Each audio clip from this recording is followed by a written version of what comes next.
So you believe that God, let me ask you a question. So do you believe that God himself, let's say you do believe in God, right? You believe that God himself can be good, but also can be evil at the same time. Would you say that that is true? If there ever came a point in my life where I thought that God was both all good and all evil, I sure would do something. I can't say what it is on TikTok Live, but I think the comment section knows. Santiago, thanks so much for the galaxy. W Santiago in the comment section. Thank you so much, Santiago. I appreciate it. One thing, even at the end of this conversation, one thing that is always going to be true is that man is finite and God is infinite. And just because we don't always understand how God moves or how God does what he does or why God does what he does, it doesn't take away from the realness of God. It doesn't take away from who God is, because God himself is good and he always will be good. Yeah, I mean, that sure is your conclusion, but do you have anything else? And so, even with the full circle thing that I really didn't get. All right, well, I appreciate you coming on up here. If you have nothing else, then, if you have anything and don't just state your conclusion a whole bunch, but make sure you're double tapping on that screen. Let's get to 60K likes. If you want to support the stream, the Venmo is allegedly -Ian and the Cash App is just allegedly Ian. I appreciate all gifts in all forms, but if you want to support me more directly, you should do it through the Venmo or the Cash App, both of which are in my bios, because TikTok takes half of everything, and that's really sad. The Discord, there's a link to the Discord in my bio. If you're 18 or older, consider joining. It's a great space, a fun social space. I'm very active in there. I love spending time in VC. I love getting to know all the wonderful people and seeing all the people in my stream. The link doesn't work, so you might need to copy it and paste it into the Discord app directly or access it via a web browser, but I would actually genuinely love to see you there. Make sure you drop a follow. Let's the live up to all the way up to 60K, and with that, we'll move on to the very next guest. Hey, what's up? How's it going? Hey, it's going. How are you? Doing well, doing well. How old are you? I'm 34. Okay, and what religion are you? Christian. Okay, so what's your strongest argument for the truth of Christianity? There's a few places we can go, but let's start the theological argument. The whole idea that everything that we see that has design and has purpose has a creator, and so therefore the natural logic of that would be that this universe has a creator. Okay, do you think that God has purpose? That's an interesting way to put it.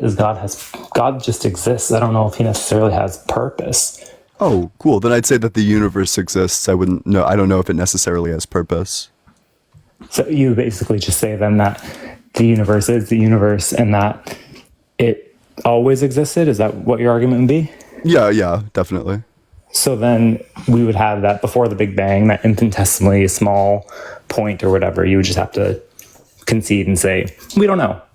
It just always was, right? Yeah, I don't think that's conceding at all. I could just say, I can defend a naturalistic explanation that the singularity just always was. But then you have the problem of infinite regress, right? You can't subtract. You can't subtract from infinity. Mm-hmm. So, okay, let's say that there's a store that's infinite miles away, and we travel infinite miles. Would we be at the store? That's logically inconsistent. You can't travel infinite miles. Katie, thanks so much for the galaxy. W, Katie, I really appreciate it. Yeah, but it's a hypothetical, right? So we're just saying that, if in fact you were able to travel an infinite number of miles, then you could travel an infinite number of miles.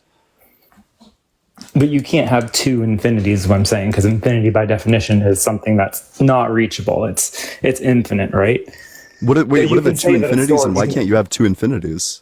Well, you can say that a store is an infinite number of miles away, but you can't say you can travel an infinite number of miles because it's logically inconsistent. You can't do infinity minus one, it's still infinity. So if you're trying to subtract your distance towards that store, you're never getting closer to that store. Yeah, wait, so that's fine, but why can't I just do why can't we have two infinities? What's the problem with that? Well, it's essentially what you're doing is you're creating an infinity and a negative infinity. No, I'm using infinity and infinity. Also, infinity exists just as negative infinity does, so I'm not sure what the problem with that is. No, what I'm saying is if a store is an infinite number of miles away and you travel towards that store, it's still an infinite number of miles away. So even if you have, like you can't, it logically doesn't work to subtract infinite from infinite. Like you can't subtract any number. Wait, hold on. Yes, it does. I'm not sure why that would be the case. So let's say that we take the limit of as x approaches of infinity of x and subtract this from the limit as x approaches infinity of x. You would end up with 0. You'd be essentially subtracting infinity from infinity and ending up with 0. Okay. So what you're saying then is infinity and infinity, like they cancel each other out and make 0. So in some cases they do, yeah. Okay. So in this situation, you'd say if you could hypothetically travel an infinite number of miles to a store that's an infinite number of miles away, then you would eventually reach it. Yep, that's exactly what I'm saying, yeah. Okay. So how does that relate to this problem of time being infinite? Yeah. So I mean, if we if time is infinite and we pass like an infinite amount of time, then we could just end up with the state that the current universe is in. You made a jump there that doesn't make any sense. If we could travel an infinite amount of time and time is infinite, where do we end up? So it's going to depend on like the specific infinity.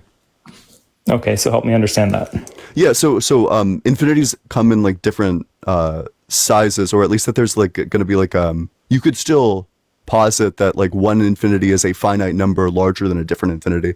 So let's say I take like the real numbers, and then I have like not the real numbers, but like let's say that I take like whole numbers like 1, 2, 3, 4, 5, 6, 7 all the way infinity, negative infinity, and then I take like this exact same set, but then I add like 0.1, 0.2, and 0.3. This one set would be 3 larger than the first set.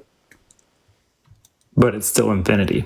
Yes, yeah, but so both of them are in infinite size, but one of them is like 3 more.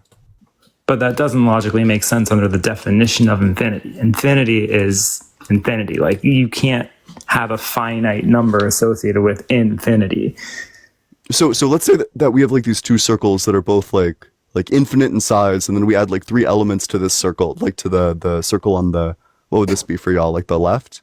Okay. We add 3 to the circle on the left. Then the circle on the left was not infinite in size before that because you added 3 to it. No, it was. So you can have been. so let's say that in this we have all the whole numbers. We have like 1, 2, 3, 4, 5, 6, 7, 8, and in this one we have the exact same, like all the whole numbers. So you agree that these are the same size, right? But it's a finite size. No, it's an infinite size. Wait, so what's the largest whole number if it's a finite size? There is no largest whole number. Oh, cool. So then it's an infinite size. We agree. Yes. Oh, perfect. Yeah. So okay. So you're saying take all the numbers that exist, this infinite series of numbers. Yeah. So we have this infinite series of whole numbers, and then we add to the left one 0.1, 0.2, and 0.3. But you just but then we didn't have whole numbers. You're talking about no. So it's like all the whole numbers and then 0.1, 0.2, and 0.3, and then this one is just all the whole numbers. Okay. So then we have all of the whole numbers. I don't understand how this exists in terms of time. We're talking about 2 different. Yeah. But so what's meant to be demonstrated by this analogy is just that there's like some infinities that are larger than others, or that like you could subtract one infinity from a different infinity and end up with a finite number that isn't 0. Like you could subtract the size of the set of all the whole numbers from the size of the set of all the whole numbers plus like 0.1, 0.2, and 0.3, and you'd end up with 3 because you when you take away all the whole numbers from the whole numbers plus 0.1, 0.2, and 0.3, then we would simply end up with 3. Ian, we're missing something here because you cannot subtract you can't subtract, like let's say we're doing math and you have variable x and variable y. Without knowing what x and y are, you can't subtract x from y because they're different variables. And that's true. Yeah. Let me finish. If you have a complete subset of whole numbers, I can't subtract decimal numbers from those whole numbers. They're different. No one's subtracting decimal numbers from anything. Or no, but you said you're going to add. So I have infinity, and you're going to add this subset of. I'm just going to put new elements into the set. So the set is infinite. I add new elements. It's still infinite, but it's like however many new elements I added to the set larger than the set was originally. But that's a contradiction. It wasn't infinite. There's no, before. wait, to be clear, I literally have a degree in mathematics. There's no contradiction whatsoever in what I'm saying. Then This is help like me just basic understand math. how it was infinity before. Yeah. If it So didn't you agree that contain those numbers. yeah, so you would agree that if we had just the whole numbers, that this would be an infinite set of numbers, that we would have 1, 2, 3, 4, 5, 6, 7, 8, all the way up to like they're like never ending basically, and this would be of an infinite size. Okay. But so sure, so it's infinite right now, but there's no decimal numbers. So if we wanted to, we could add to this set some decimal numbers. So we could add 0.1, 0.2, and 0.3. But those Agreed? numbers weren't a part of that subset before. Yes, but that's exactly, which is why we're adding them. So could you do the same thing in reverse? Could you take infinity and subtract numbers from infinity to create a smaller subset? You could remove them. You could remove numbers from it. So this goes back to like, so let's say that you have a hotel that has an infinite number of rooms in it, Yep. and you subtract, you take away all of the odd numbered rooms. So you take away the 1, the 3, the 5, etc. You'd be taking away an infinite number of residents, and you would still be ending with an infinite number of people still in the hotel. But what did you removed an infinite number as well at that point? Like, Yes. at that point, where's the tangibility to that? How does that, like, I know we're talking hypotheticals, but we live in the real world. So if we're talking about this infinite time, how does that play into things? Like, how does infinity play into the real world? Because I understand that mathematics is this logical piece, but if we're going to talk about infinites, then we have to actually put it in a real world application. And as far as I understand, infinity doesn't really exist in an empirical science. I mean, it depends what you mean by that. Like, how many different ways could I fold this piece of paper? Oh, so not, but again, that would still be a hypothetical, right? You're not actually ever going to be able to fold. You would eventually reach a limit. Oh, so if you think that like possibility doesn't have like real applications to it, then I'm not really sure what to say. Like, the fact of the matter is that there's an infinite number of ways to fold this piece of paper. There's possible infinities, like I pretty understand that, self-evidently. this whole And also, conversation- wait, so what's do you think numbers exist? Numbers, what do you mean? They're not tangible. They're But do you think that one exists? as like a logical concept? Yes. Okay. So, but would you agree that this is like an actual thing that actually exists? No, one is not tangible. I can count. So I can you use don't to think that find one something. exists? Well, I'm confused what you mean by existing. It's not like an empirical, I can't scientifically study the number one. Like, science relies on math, not the other way You can't around. scientifically study the, yeah, so you can use like mathematics to study it, right? Like, Exactly. if you think that like one exists, then there would be an infinite number of numbers that actually exist. But it's still. So Wait, do you think one is like a hypothetical?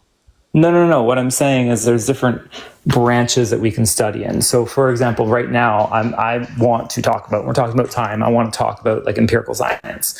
You cannot use science to study math. Math actually, science is founded on math. Like you can use math to study math. But if I want to study the real world, I have to assume math to be true. In reality, one is a representation of a single unit type of a thing. So in that sense, it does exist, but I can't prove that like 2 + 2 = 4 using the scientific method. I have to use math to prove that 2 + 2 = 4. Do you see what I'm saying? Wait, so can you say it one more time? So Yeah, I just noticed Blitz was in the guest request box. Hey, what's up, Blitz? How's it going? Howdy. Blitz would definitely be able to help explain this to me because I could be wrong, and I appreciate Blitz's knowledge as a physics PhD. But yeah, from my understanding, we assume math to be true in order to study science. Yeah, that's fine. Yeah. Right? So what's the argument for no like actual infinities being able to exist, or that like time couldn't be a thing that is infinite? The whole idea of going infinity backwards, like subtracting from infinity and never getting anywhere real, that's confusing to me. But I'm glad that Blitz is here, and I'd actually kind of like to hear his thoughts on this. So the question is if the universe has always existed, right, then the universe doesn't have a beginning. So there's no need to traverse an infinity backwards in time to get to a beginning, right? There is no beginning. what you can do is you can point to any given moment in time in the past, and there would be a finite amount of days between then and today, for example. So like this question of like why you have to go back an infinite number of days, I don't see why that's like a thing that we even consider doing. So my reasoning behind that is because if I'm going to look at the world around me and say that it seems to have a design and a purpose, then everything that was designed had a beginning. So we can assume that the universe wasn't designed and it is the way it is, but I still don't see how we can logically, like I understand what you say, we can pick a finite moment in the past and go there with a finite number of time, but to say that time is infinite into the past, that piece doesn't make sense to me, because there has to be a beginning for something unless we're going to say something exists outside of time. Why does there have to be a beginning for something? Like, as an example, by the way, existing outside of time is a very confusing idea that I don't even know if it makes sense. But like, I mean, and this is the analogy that I always use. I don't know if Ian already used it, but like, if you're on a number line, and that represents time, there's an infinite number of numbers before zero, right? But you don't have to start somewhere in order for that number line to just exist the whole way. It extends to infinity in both directions. Is there a problem with that? My problem is that we need to have a beginning or some initial uncaused cause, or we end up with the scientific problem of like, where did that come from? Okay, where did that come from? Okay, where did that come from? Why is that a problem? That always existed, but everything that we know and have ever studied has an explanation, has a reason that it came to existence.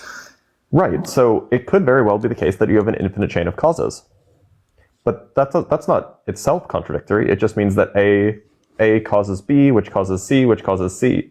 Or rather, I should rephrase that A was caused by B, and B was caused by C, and C was caused by D, and so on. And it just goes on forever. Like, there would always be an answer to the question. All it means is that there would always be an answer to the question, what caused this? Yeah, wait, so I guess I have like a question, and traditionally, and Guest, you seem like to be very intelligent, so maybe you'll get this, but I've traditionally had very bad luck with explaining this. So the principle that everything needs a cause, did this principle itself necessarily need a cause in order to come into existence? And if so, why? Oh, that's a doozy. I feel like that's on a philosophical level that I just don't have the intelligence to properly answer. Yeah, do principles need causes? It makes you wonder, yeah. Yeah, I don't know if I can adequately answer that question. I think we can leave a big question mark beside that, though. Okay, no, that's fine. That's like totally fine. Yeah, I don't know if I have a good answer for that.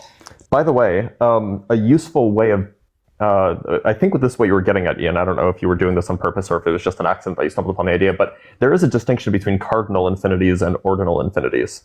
Is that something you're familiar with? Like Cantor's diagonalization, right? Like just No. So all of the stuff about Cantor is about cardinal infinities. These are things like the size of sets. Okay. But there's also a notion of ordinal infinity. Now, there's a notion of ordinal numbers as well. So ordinal numbers is... So how do I explain this? When we talk about finite numbers, 88, 32, those are both cardinals and ordinals, but you can think of cardinals as the number, and then ordinals as 33rd or 82nd. It tells you something about the order of things. It's the 88th thing in a list. And so when we talk about ordinals versus cardinals for finite numbers, they're the same thing. 33 and 33rd are basically the same concept. But there is a notion of cardinal arithmetic where you can extend the idea of ordinals, these are ordering numbers, to transfinite values. In which case you have the first ordinal number, the first infinite ordinals typically called omega, but omega plus 1 is the ordinal after, and omega plus 2 is the ordinal after that. And then you could have omega plus omega, or 2 times omega, which is the ordinal that is 1 omega after omega. And so like there is a notion that you can add infinities and things like this. Especially when you're talking about sequential days or sequential moments in time, this is actually a notion that makes a lot of sense. And so when we're talking about an infinite past, this is really the way we should be thinking about this. We should be thinking about, well, you absolutely can have an infinite sequence of things, because you're talking about an order of things, not like just a set that exists on its own. That's another way of thinking about it, at least. Gotcha. Okay, gotcha. Just that in terms of this, in terms of infinity, like the actual like ordering of things is going to be like a relevant way for understanding why it's possible to have like an infinite sequence. Yeah, because I mean that's the important thing, right? We're talking about time, we're talking about a sequence of events. We're not talking about just like a collection, like an infinitely large collection of things that just always exist, right? And that's where the problem comes in, because if you think of just it as a collection of days, then you're like, well, how do you how do you subtract off an infinite number and all of these things? But if you don't think about it that way, if you just think about it as a sequence of like an infinitely long sequence, or an even longer infinitely long sequence, like 2 omega length in sequence, then you don't really run into this issue, because you can just say, yeah, you just step back in omega's amount and that's fine. Or you can step forward in omega's amount. But again, this is like, the point is you don't even need to think about that, because if the universe has no beginning, there's no time that you're trying to get back to. Gotcha. Sure. There's like no like starting point necessary. Yeah, so you pick any date in the past, it'll be a finite distance away. Okay. So with that being said, then, like if we go back to that first point where our observable universe began at the Big Bang, and you would say that that's the earliest observable point that we can like figure out things about. And then you would just say beyond that, like let's say we called that, I don't know, is that what you'd say? You call that omega or whatever? You could label it T equals omega if you wanted to. Okay, so if we label it T equals omega, then you would basically say before that, something we can't observe would equal like T equals omega minus 1. Yeah, or something like that. Does that just end up being like I hate to put it this way because I like science, but almost like a scientific cop-out of like, we can't see anything before then. So it's just a hypothesis that this is how it might be, but that's all it ever will be, is a hypothesis. Well, the question of whether you can see beyond the Big Bang, that's a scientific question. It's not, there's no reason, at least in principle, that you couldn't see past it. Yeah, wait, so I still want to be clear. So when I defend the existence of like an eternal singularity, this is not because like this is what science points to, but rather because I think it gets to an important point, which is that you can account for all of this in the exact same way that Christians do or that theists do, without ever calling it God, without ever thinking that it has a mind, without ever thinking that it's like all loving or like a thing that you need to worship, just that there's like a naturalistic explanation for how things could have gotten here. But I recognize that like there is no evidence, like strong evidence, for the existence of like an eternal singularity. Well, maybe. Like 2.6 sigma to 3.4 sigma, depending on who you ask. What the fuck? Oh, sure, probability, sure. I was like, what do you mean? Yeah. Are we sigma? Are we mewing? Oh man, no, I don't want to hear those words ever. So let's grant that for the purpose of this conversation. Then the next issue would then be the order of that universe and how it all comes together. What I've found, and I mean, I'm a biology person, so I'm speaking from like a biology perspective. I mean, Blitz can own me on anything physics, so I'm not even going to mention like constants or anything like that because good. Yeah, I'm not going to be able to defend any. It's all coming together. But if I just talk from like a biological perspective even, and then we talk about how life even began or how life began to evolve, we have these hypotheses, even talking about like the Miller-Urey experiment and how what they actually proved in that experiment doesn't lead to life at all. And if we look at like even life, maybe it wasn't proteins, maybe it was nucleic acids, the energy required to actually put that life together, the pieces make sense, but when it comes together as a whole, it doesn't.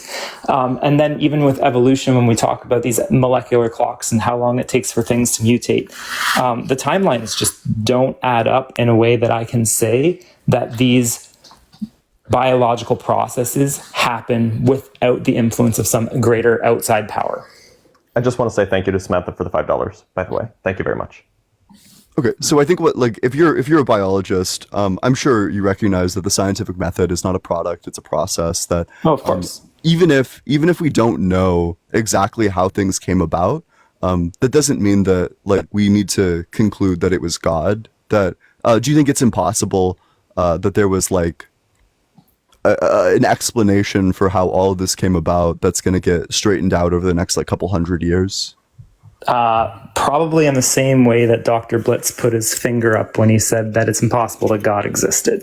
I think that it's. I was sorry. I was trying to indicate that Samantha had just sent me $5, and I was trying to No. thank her with Before, that. when you said you're using some probability wording that I just glazed over because I don't understand that. Yeah. Okay, that was a separate thing. Yes, that's what I was talking about. So I mean, I would hold the same position to that view that you would hold to the existence of God. Whereas there's a small possibility that perhaps there would be. And to an extent, I actually do think that every naturalistic process would have some sort of a naturalistic explanation. To an extent, I think that there is a level of order and entropy that exists that needs to be manipulated in some way to make those scientific theories about how the order of life came to be actually work in any real way, if that makes sense. I can give you an example if you need me to.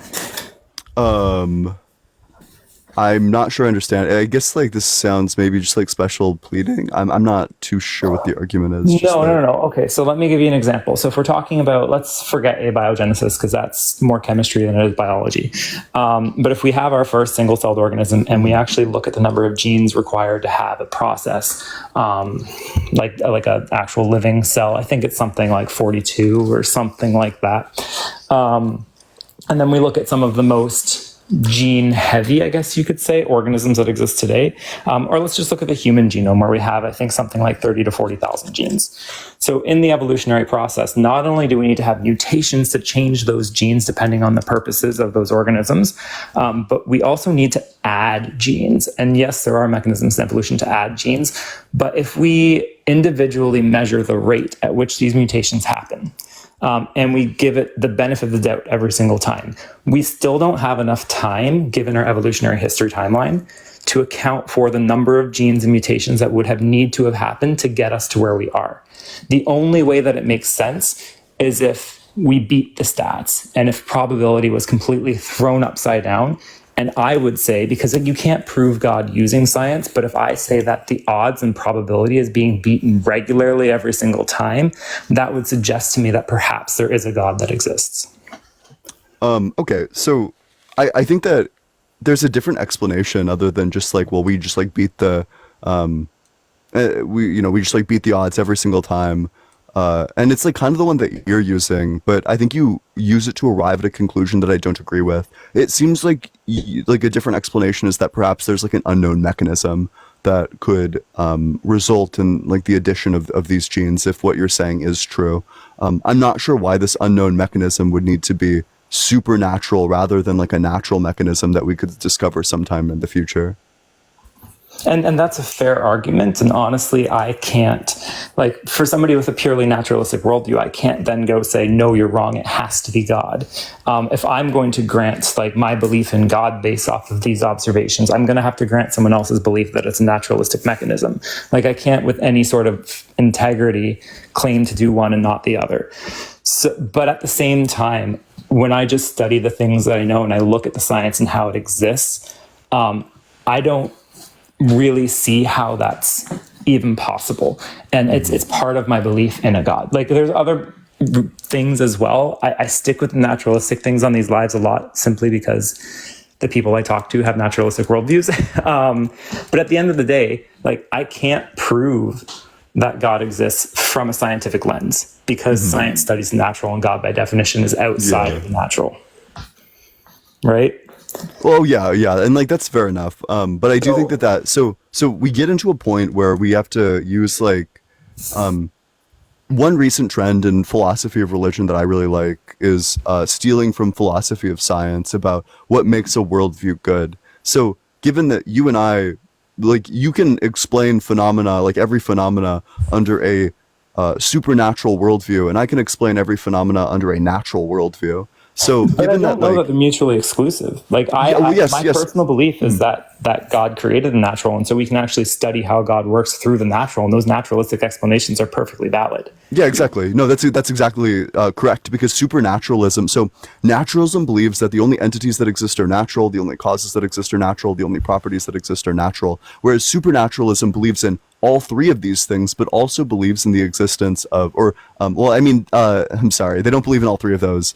They believe that natural entities exist and also that supernatural entities exist. They believe in both like supernatural things and natural things, Right. whereas naturalism only believes in natural things. So it becomes like a simple like counting game. If I can explain everything without positing the existence of a supernatural force, why would I want to posit the existence of a supernatural force? It's just like it's Occam's razor. It's like a radical inflation of your ontology that doesn't make a lot of sense. And I have some like good like analogies for what to me this would be like. No, I understand Occam's razor, but Occam's razor only applies when you're considering all things equal. Like if you're considering the exact same explanations for the exact same things, and I would actually argue that there are, and not saying God of the gaps type of thing, because I don't believe that that's accurate. But there are things even outside of science that science can't explain. So there are like metaphysical things and philosophical things, which I know that's not my strong suit. So don't try and corner me on that. I mean, I can try, but like there are things that exist outside of science that science can't explain that I actually believe, like personally as a Christian, the Christian faith does explain. And so when you're considering Occam's razor purely from a naturalistic perspective, that might be true. But when you bring in the existence of God to explain more things that science can't explain, then Occam's razor can't apply anymore. I agree with that 100%, but I agree with that like 95%. I agree with everything you said except for one thing, which is that there's things that like science or naturalism couldn't explain. And maybe if the claim is just that there's some things that we can't explain right now, I probably agree. But if there's things that you're saying that naturalism couldn't possibly explain, I disagree. Yeah, I think there are certain things that exist about the nature of us as humans that you could postulate something evolutionarily speaking, but I don't think it explains it as well as like the Christian faith does. Could I get an example?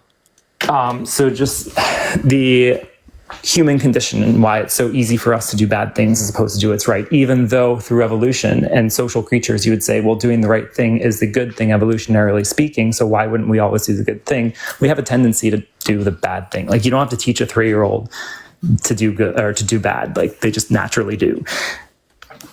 Yeah, that's fine. But I think that there's like different, so our brain has like a lot of different modes to it. And the process by which we think differs depending on like several different situations. So if you prompt someone to think like logically and analytically, they're going to think logically and analytically. Whereas if you prompt someone to think like emotionally and like quickly, they're going to think like emotionally and quickly, based on like purely intuitions. So it's just going to be a difference in the modes that we think when we evaluate and analyze the things around us, that there's like a cost benefit analysis. But are you talking about the way people are raised? Like when you say you tell somebody to think a certain way? So we're raised and we're socialized and we come to all these understandings of various phenomena around us, such as like, if I do this bad thing, I will be punished in this way, or people will look at me through this lens. Like if I go up, if I break into somebody's house and like take their like TV remote and leave, my neighbors probably aren't going to like me very much. But if the remote is valuable enough to me, the consequence of being like socially ostracized is probably not going to, like, if the remote is like worth it, then I might still do it, even if it is immoral. So what I'm hearing then, you can correct me if I'm wrong, is that the only reason human beings as a society have specific moral values is because there are societal pressures to hold them. I think so. So I think that like morals change. So I think that there's like broad strokes of morality that's going to be true universally. I think that there's like evolutionary reasons why like unaliving your fellow tribesmates probably isn't going to be selected for. That you're like, I would imagine that the humans who have like strong social order, probably going to be doing better than the humans who have like really weak social order because they're like running around like raping and unaliving each other. But I think that that accounts for like the existence of like some baseline, like universally shared moral intuitions among humans. And then there's other ones which I think are like societally and culturally dependent. I would disagree with you there. Like, we know of these tribes that are so remote that when people try and get in touch with them, they're brutally murdered. And from your perspective on this societal morality, they are protecting their own, and you can't actually hold it against them that they've done wrong if they kill people that have come and stepped on their land. Well, so it depends on what tribe, right? So if you're talking about what's that one tribe? It's North Sentinel Island. Yeah, like that's like W based them, like they're well within the rights to do this. Like the last time they were contacted, it was by like colonialists who took their tribe elders, accidentally infected them with a plague, and then like their elders died. Like I W them, like good for them for not. Don't trespass if you don't want to get shot with arrows. No, and I can understand that, but I mean, what I'm saying is, if they were to unprovoked, let's say somebody's ship ran ashore on their island or something like that, and they went out and murdered those people, like, you wouldn't be able to hold any kind of moral accountability on that. You just say, yeah, that's their societal norm. And I'm trying to think of examples that we could all agree with, but at the end of the day, I think we'd all say that there is a sense of morality that killing people in general, killing people unprovoked, then let's say, would be wrong, right? And so there's this idea of just like the sense of us as a nature where like we naturally tend to do bad things, or we have to like teach ourselves to or prevent ourselves to not do bad things. And the evolutionary perspective is, because there's societal pressures. But if those pressures don't exist in society, then technically those things wouldn't be wrong anymore. Wait, I'm so sorry. I was like... Oh, I don't know if that's me or you, but you're muted. Oh, wait. Can you hear me? Yeah, we can hear you now. Oh, yeah, perfect. Sorry. I'm sorry. I was like figuring some stuff out in my room. That's all right. Can you say that one more time? So I was just saying that in terms of morality, like we were talking about this whole conversation started when we were talking about how the Christian faith can actually explain more than anything in science can, because science only studies the natural. So Occam's razor can't apply in that sense because we're considering more than just natural explanations of things. So then I brought up morality. And I talked about how the sense of morality from a naturalistic perspective would only consider social pressures and consider that morality comes from this idea of either not getting caught or bettering society in general from the society you live in. But with that, I think like social and evolutionary pressures, right? That there's like some scenarios where it's like evolutionarily advantageous to be like very greedy or selfish. So just as an aside, naively, if you don't think too hard about either position, you might come to the conclusion that a natural view can't explain consciousness or can't explain morality or something.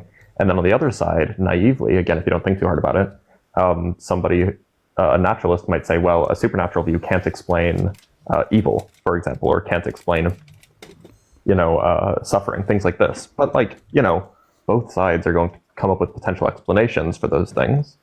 And so I mean, the question is are we willing to accept those potential explanations to then say, well, both worldviews can seemingly explain all things that we experience, and therefore they are comparable via Occam's razor, or both worldviews cannot explain all things?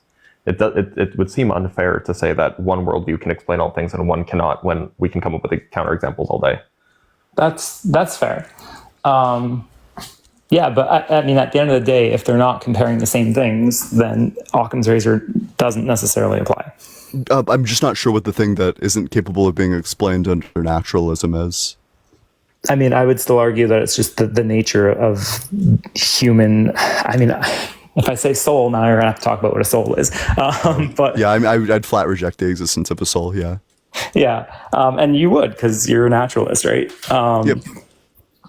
At the end of the day, I mean, I think Blitz has a good point when he says that there are things that can't fully be explained on either side. And at the end of the day, notice that I said naively, right? I mean, I think if you asked most religious types, they would say something along the lines of course you can explain evil and suffering from a religious worldview. Oh yeah, no, and I would say that as well. But then also, as somebody who studied science, I would say that from a scientific lens, there should be an explanation for all things from a naturalistic lens, right? Like I live in both worlds, so I kind of see both perspectives.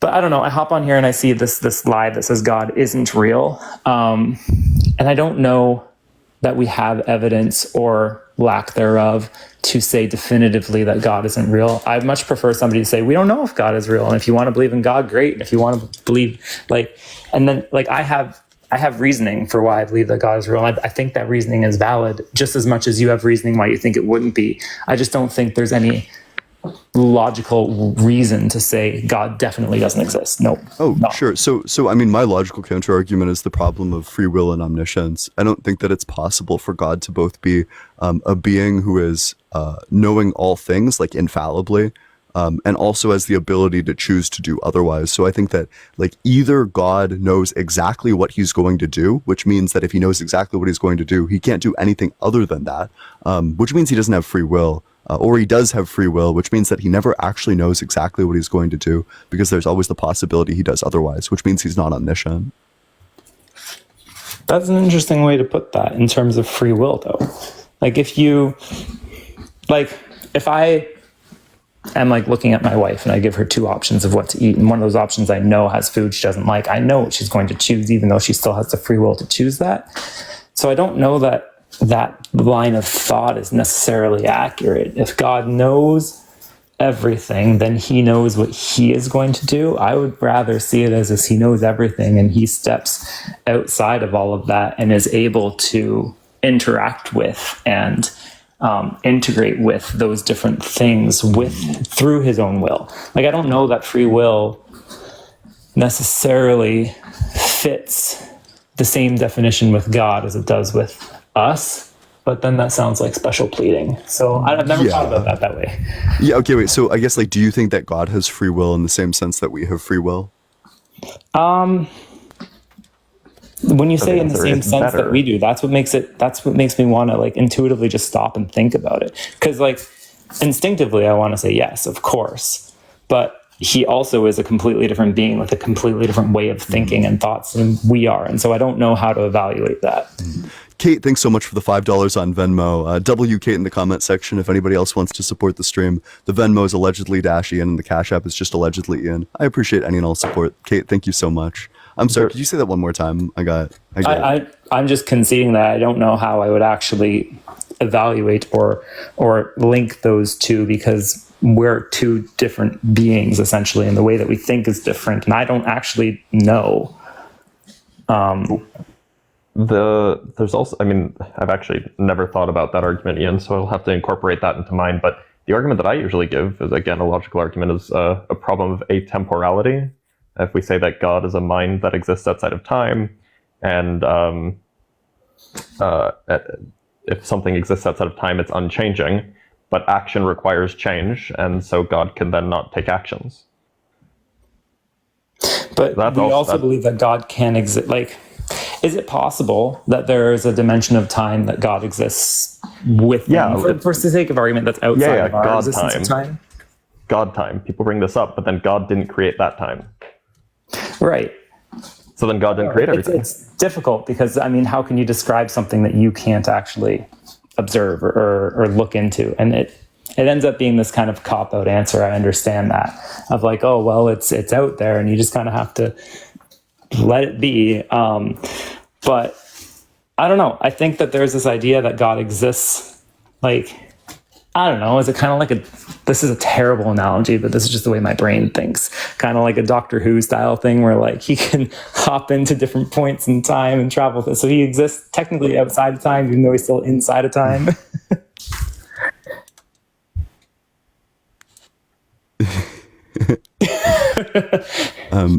I think I'm not sure that, and you're right, it probably is like a cop-out answer, but I'm not sure that it actually gets you to where you want in the debate. Like, Blitz's contention is not that like we can't understand every single aspect about how God exists outside of time. It's that we can't logically comprehend. Like there are logical contradictions in this like belief that God is atemporal. Ian, sorry, keep talking. I just gotta swipe out of the app for a second. I'll still hear you, but I'm just gonna. Oh well, I mean that was it. Just that like Blitz is not saying that we need to understand like literally every aspect of God and like every single way he does everything. or exists, and like understand fundamentally his relationship to time and like every single aspect take to 30 it. seconds Just that and there tell are your followers to follow you and logical. stuff. I just gotta check something real quick. Okay, sure, for sure. Hey, if you're enjoying the stream, make sure you're I appreciate that. If you're enjoying the stream, make sure you're double tapping on that screen. Let's get to 80K likes. Share it with your friends, drop a follow as well. Make sure you're definitely following Blitz. I'm enjoying this conversation a lot. If you want to support the stream, the Venmo is allegedly -Ian and the Cash App is just allegedly Ian. I appreciate any and all support, especially because TikTok takes half of everything, which is not to say that I don't appreciate gifts here too. I definitely do. Blitz, there was something that I wanted to ask you about related to physics. Sure.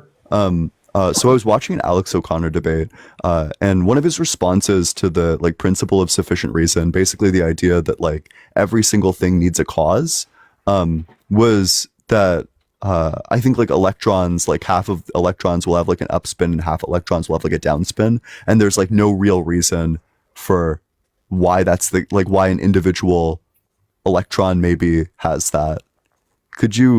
Are you familiar with this? Could you tell me more about this? Yeah. So this is a question of something along the lines of, well, okay, there's kind of two ways that you could think about this. One is that when you produce the classic experiment is you take a lump of silver, you heat it up in a furnace so that it starts like evaporating, and then you shoot it through a magnetic field. It will either end up going up or going down because of its spin, basically. And the reason for why it goes up or down is like in the classical view of quantum mechanics, there isn't a reason. Namely, it's a probabilistic thing, and it just happens one way or the other. On other interpretations of quantum mechanics, you have either both events are realized in like many worlds, or you have that there actually is a deterministic cause, namely that you have a pilot wave and you have an actual particle that's guided by the pilot wave, and so it's just the initial conditions that guide the pilot wave. It depends on which interpretation you take. The most preferred interpretation, not my preferred, but the one that's most accepted, is the Copenhagen interpretation, which does imply kind of an acausal thing happening. Gotcha. So this would be an example of an event that has like an effect with no cause. Yeah, or at least it's like an example of a decision that has nothing that decided that, if that makes sense. Gotcha. That does make sense. Yeah, that makes perfect sense. All right, Mike, are you back? Yeah, I'm here. Sorry about that. So we were talking about God's omniscience and his own free will, and talking about like how those two things can coexist. Right? I thought you were talking to Blitz about God existing like atemporally. Oh yeah, we were talking about that. Yeah, and just the whole idea of being outside of time being kind of weird. Yeah, and I don't know that I have a necessarily good explanation for that. But I don't know that I necessarily need a good explanation for that. But so if the conclusion is that like God both can make so wait, Blitz, what's the specific contradiction in yours? Yeah, it's a whole syllogism. It has like 8 premises. But the idea is that you have an unchanging God, and then you stipulate that actions require change, namely that a change in mental state, namely that you go from I want to do this action and have not done this action to I have done this action. But God has an unchanging mental state, so God cannot take actions. So you end up with God not being an agent. Gotcha. So the contradiction, the P and not P, is that God both changes and doesn't change. Yeah. Okay. Yeah. Okay. I can address that. I think the idea is like God ontologically doesn't change. And at the same time, like we see in the Bible that he does have, it will say things like God changes his mind and things like that. But ontologically, his character is still the same. Like you can be good and still decide between two different things while still being good. You know, like, so it's not saying that God doesn't change, like he's this stoic, static, like nothing about him changes. But it's saying his character doesn't change. The contention is that if God exists outside of time, then God cannot possibly change, because change is that which time is that which describes change. In what sense, though? That's just how I'm defining time, and that's like a kind of like a base level definition of time that I think is pretty plausible. Right, because God doesn't exclusively exist outside of time. He still comes in and interacts with us in a certain way. So this criticism occurs when God, or I'm going to use temporal language because it's hard to not use that, but quote unquote before God created the universe.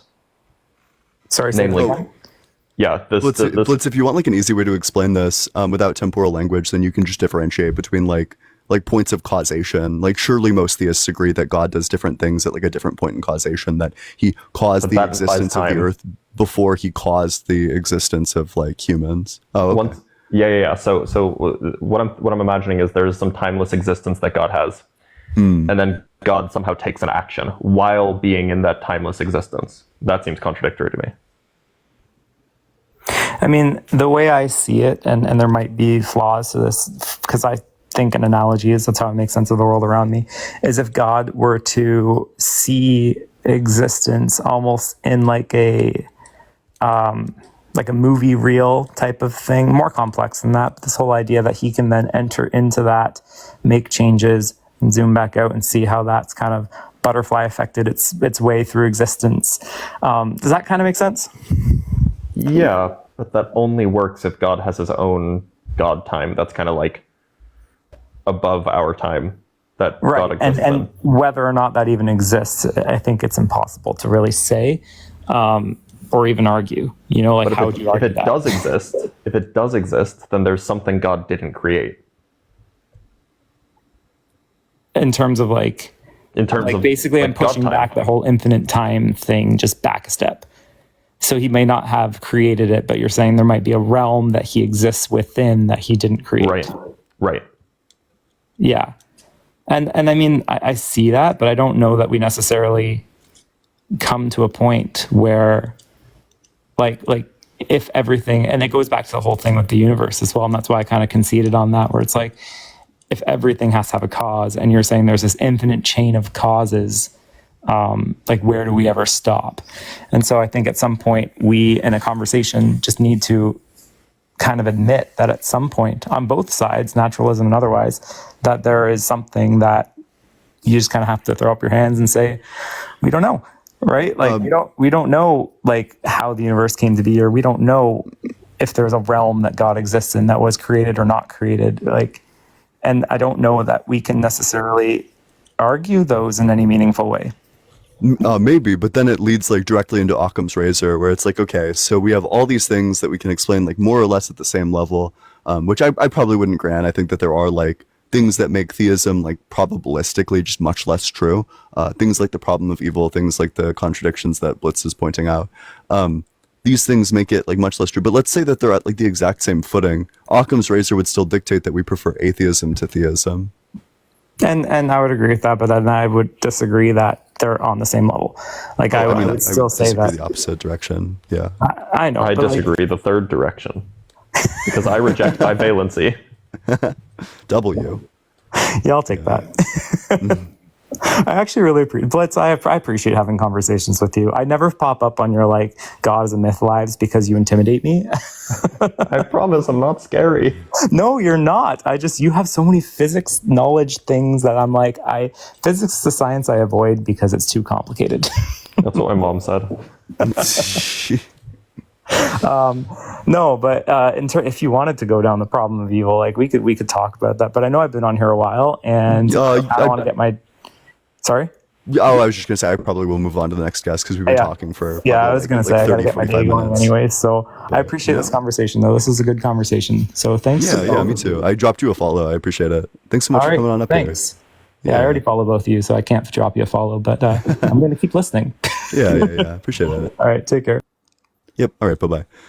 Hey, what's up? How's everyone doing? Make sure you're double tapping on that screen. We're almost to 80K likes. Make sure you're dropping a follow to me and Blitz as well as we go on to the next guest. And if you want to support the stream, the Venmo is allegedly-Ian and the Cash App is just allegedly in. Thanks all so much for your support. And with that, hey, it's Angel Investor. Yeah. Hello, Angel. Yeah. It just amazes me that you guys are sitting up talking about God, and God is so hard to accept and so hard to believe. When this guy below me, Blitz, believes in many worlds. He believes there's all types of unseen worlds out there where there's some sort of Spider-Verse, where there's some sort of where you have Bruce Wayne exists out there somewhere. I don't think that's what the many worlds interpretation stipulates. Of course it does. This is what David Deutsch says, one of the leading pioneers of many worlds, and Sean Carroll. He says, are these like sci-fi authors, or who are these people? They scientists. They blitz his heroes. Sean Carroll. Sean Carroll says that there's think how insane you guys sound. There's a version of me in another world that's the president of the United States. There's a version of me in Angel another investor. world That's only the case if it's logically possible, which it would be. It would not be logically possible for you to be president. Blitz. Hey, Blitz. That's so funny. Are all of these worlds physical, Blitz? Are they all made of matter? They're ontologically real, yeah. Are they all made of matter? Yeah. Okay, so whenever a world branch, you have to have a new Earth, a new Andromeda galaxy, a new Milky Way galaxy. You have to have all of this new matter. They're not separate existences. But they're where just does all this new non-interfering matter pieces of a come wave from? function. Where It's does not all new this matter. new matter? It's the same matter. What you It's mean just it's the wave- the same matter? Look, you so just said Angel, it had to be Angel, a separate Earth. No, it's not a separate thing. It's just a different branch of the wave. Is it the same I Earth can or explain. is it the same Earth or a different Earth? It's the same matter in a different configuration. No, but is it a in different a different Earth? part of the wave function? I can Is it a explain totally if you want. different Earth? Do you want me to explain? You can't. You sound ridiculous. It's a Okay, totally he's not gonna different let Earth. me Do you think that Blitz is the one who sounds ridiculous right now? Of course he does. Because Blitz. You really think that? Do you think that like coming Yeah, up here and and so like do straw you. manning the You fuck out of sound- Blitz? you sound even You worse. think So you think that straw manning Blitz makes Hold you up. sound good? You sound even worse because you think you believe in materialism, and you can't even. That's true. Based, You I can't am a even- materialist. Based materialism. Hold up. You can't even prove to me that subatomic particles are physical objects. None of the founders of quantum mechanics thought they were. Give me evidence that subatomic particles are more than just excitations of quantum fields. And That's what they are. And they That's actually what they are. They actually are matter, physical matter. That's what matter is. Matter is an No, excitation what of a you are fermion doing, field. materialism is philosophical monism. What you are doing, you are taking the. That is not the case. So monism is. just believes that like You don't everything is like even know one what substance. hold on. I can believe in like multiple different Hold material on. substances. Like I can believe in like the existence of like quarks and neutrinos as fundamental material. This doesn't necessarily entail monism. Hold on. Let's. Thanks so much for the hat and mustache. I appreciate it. You claiming you a materialist and don't even know the definition of materialism. I think I Here's probably the- know the definition of here's the materialism better definition. than you do. Here's the definition of materialism. Materialism is a form of philosophical monism, which holds that all matter is fundamental substance of nature, and that all things, including mental states and consciousness, are a result of material interactions and material things. Oh, sure. So if your monism is just like material as like a general thing, as opposed to being like one substance, like one literal substance, then sure. In that sense of monism, material is monism, What you are doing is you're taking a particle-like nature of a quantum system and you turn it into something called matter and giving it a material existence. I actually just wrote a script on how wave-particle duality is nonsense. This is what That's what I was writing while I was in your comments, Ian. this is what Werner Heisenberg said. He said, "I think that modern physics has definitely decided in favor of Plato. In fact, the smallest units of matter." That's so funny. Listen. Oh God! In favor of Plato is a rough sentence. Plato's not doing well philosophically. Can't even lie to you. Hold up. Listen what he Evan, said. thanks so much for the $6.66 on He Cash App. says, in W fact- Evan and W666. If anybody else wants to support the stream, Hail the Venmo is Satan. allegedly -Ian, and the He Venmo says, is in or fact- Cash App is just allegedly Ian. I appreciate it. He says, in fact, the smallest units of matter are not physical objects in the ordinary sense. The atoms or elementary particles themselves are not real. They form a world of They're potentiality. absolutely real. But not only he didn't believe that. Max I don't Planck didn't care. I don't care what Erwin Heisenberg believed. He Schrödinger lived 100 years didn't ago. believe it. Niels Bohr didn't believe it. Paul Also Davies lived 100 years didn't ago.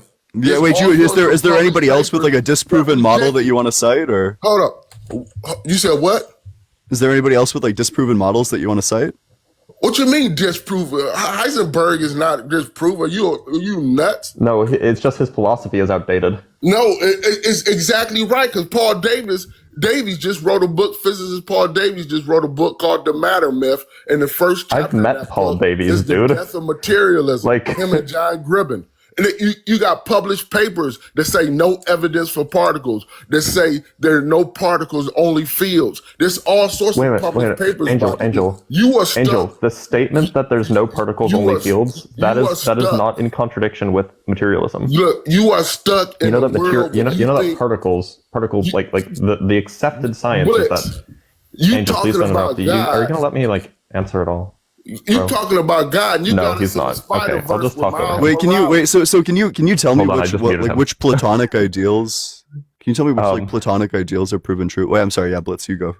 No, I was just going to say the accepted ontology in particle physics. It's called particle physics, but it's not particles.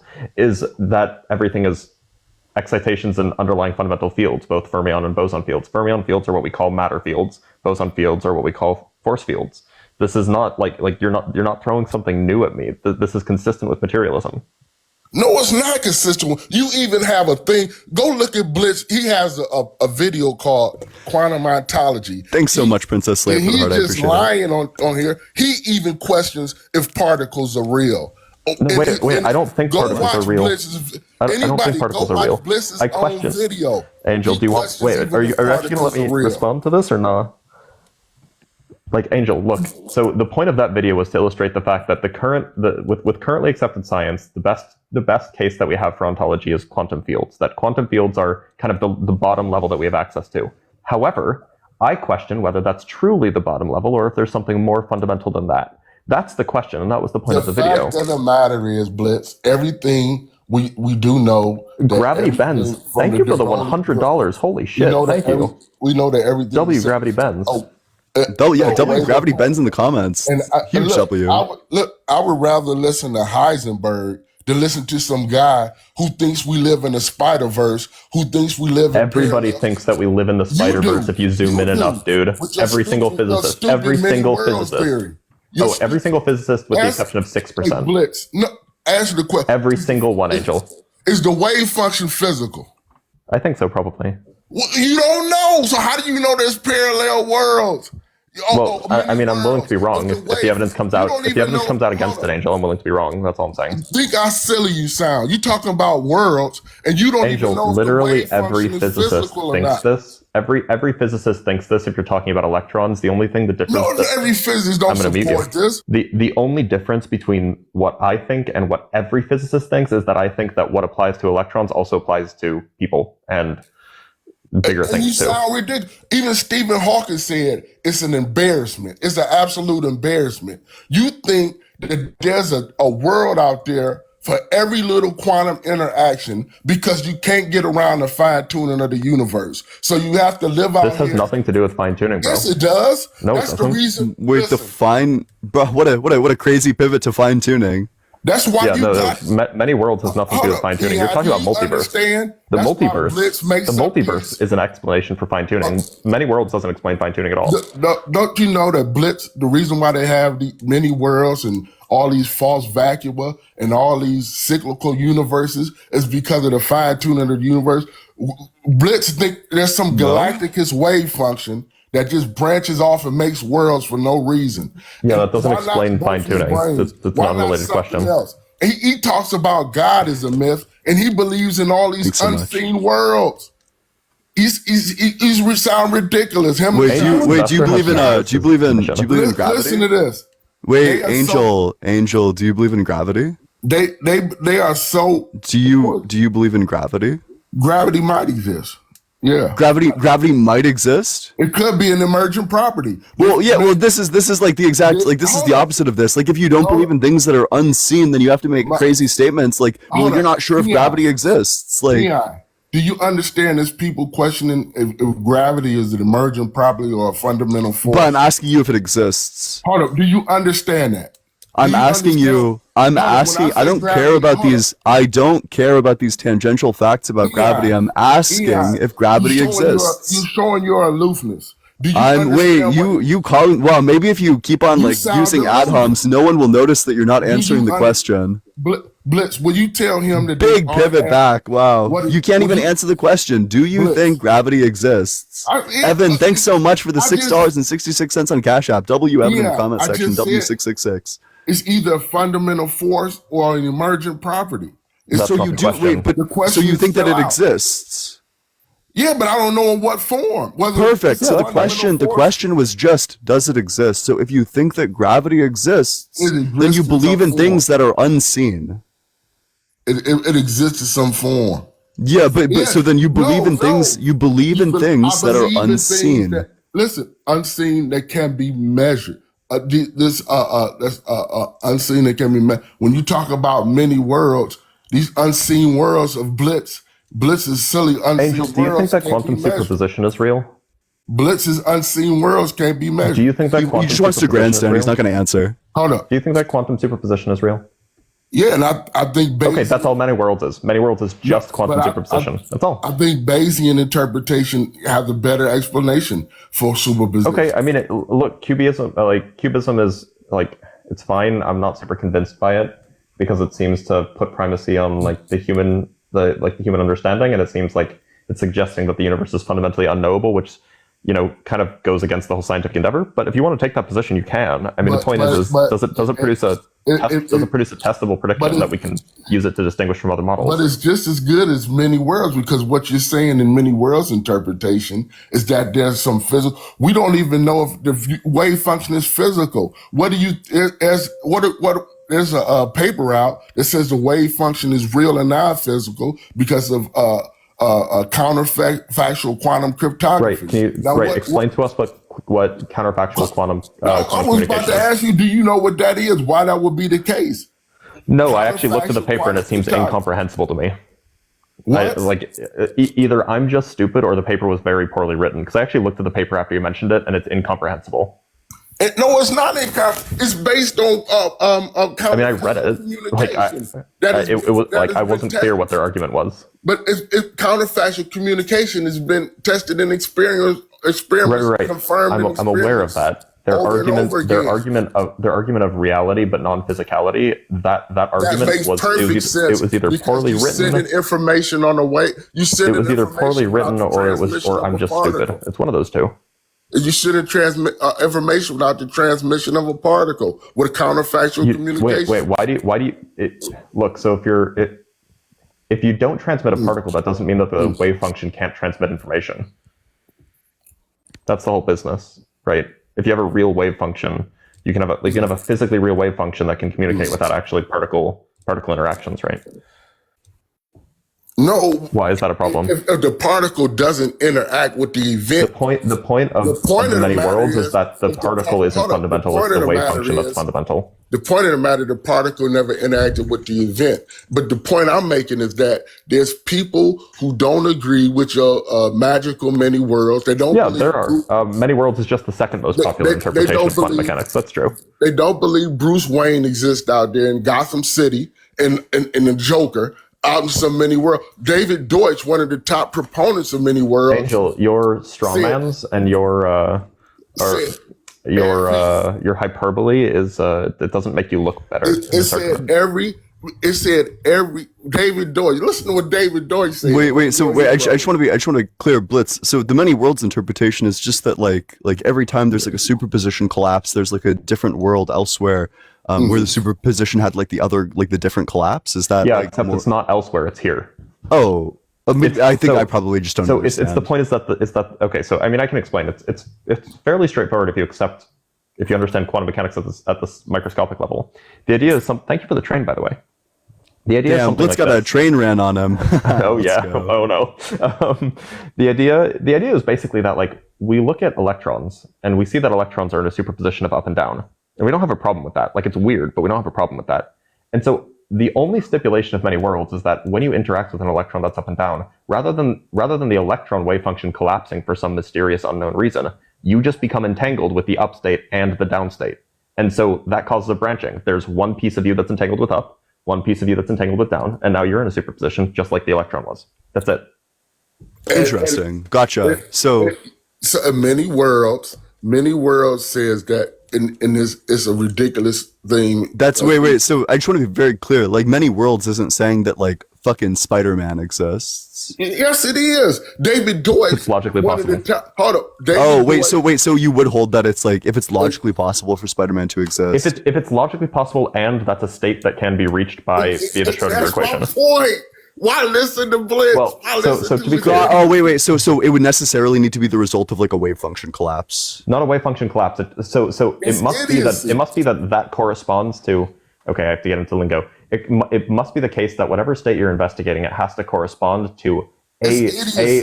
Please interrupt me. It has to correspond to a point in the Hilbert space that the universal wave function occupies. Meaning that, in some sense, it must be one of the allowed configurations of the universe. Gotcha. Okay. It's ridiculousness. That's what it Okay. is. Sure. But if you but if you're like a naturalist, you would never believe that there's like a physical possible like configuration of the universe where like supernatural things exist. So Exactly. Gotcha. Sure. So as long as it's not supernatural, any old Like Gotham City, Thor couldn't Batman, exist.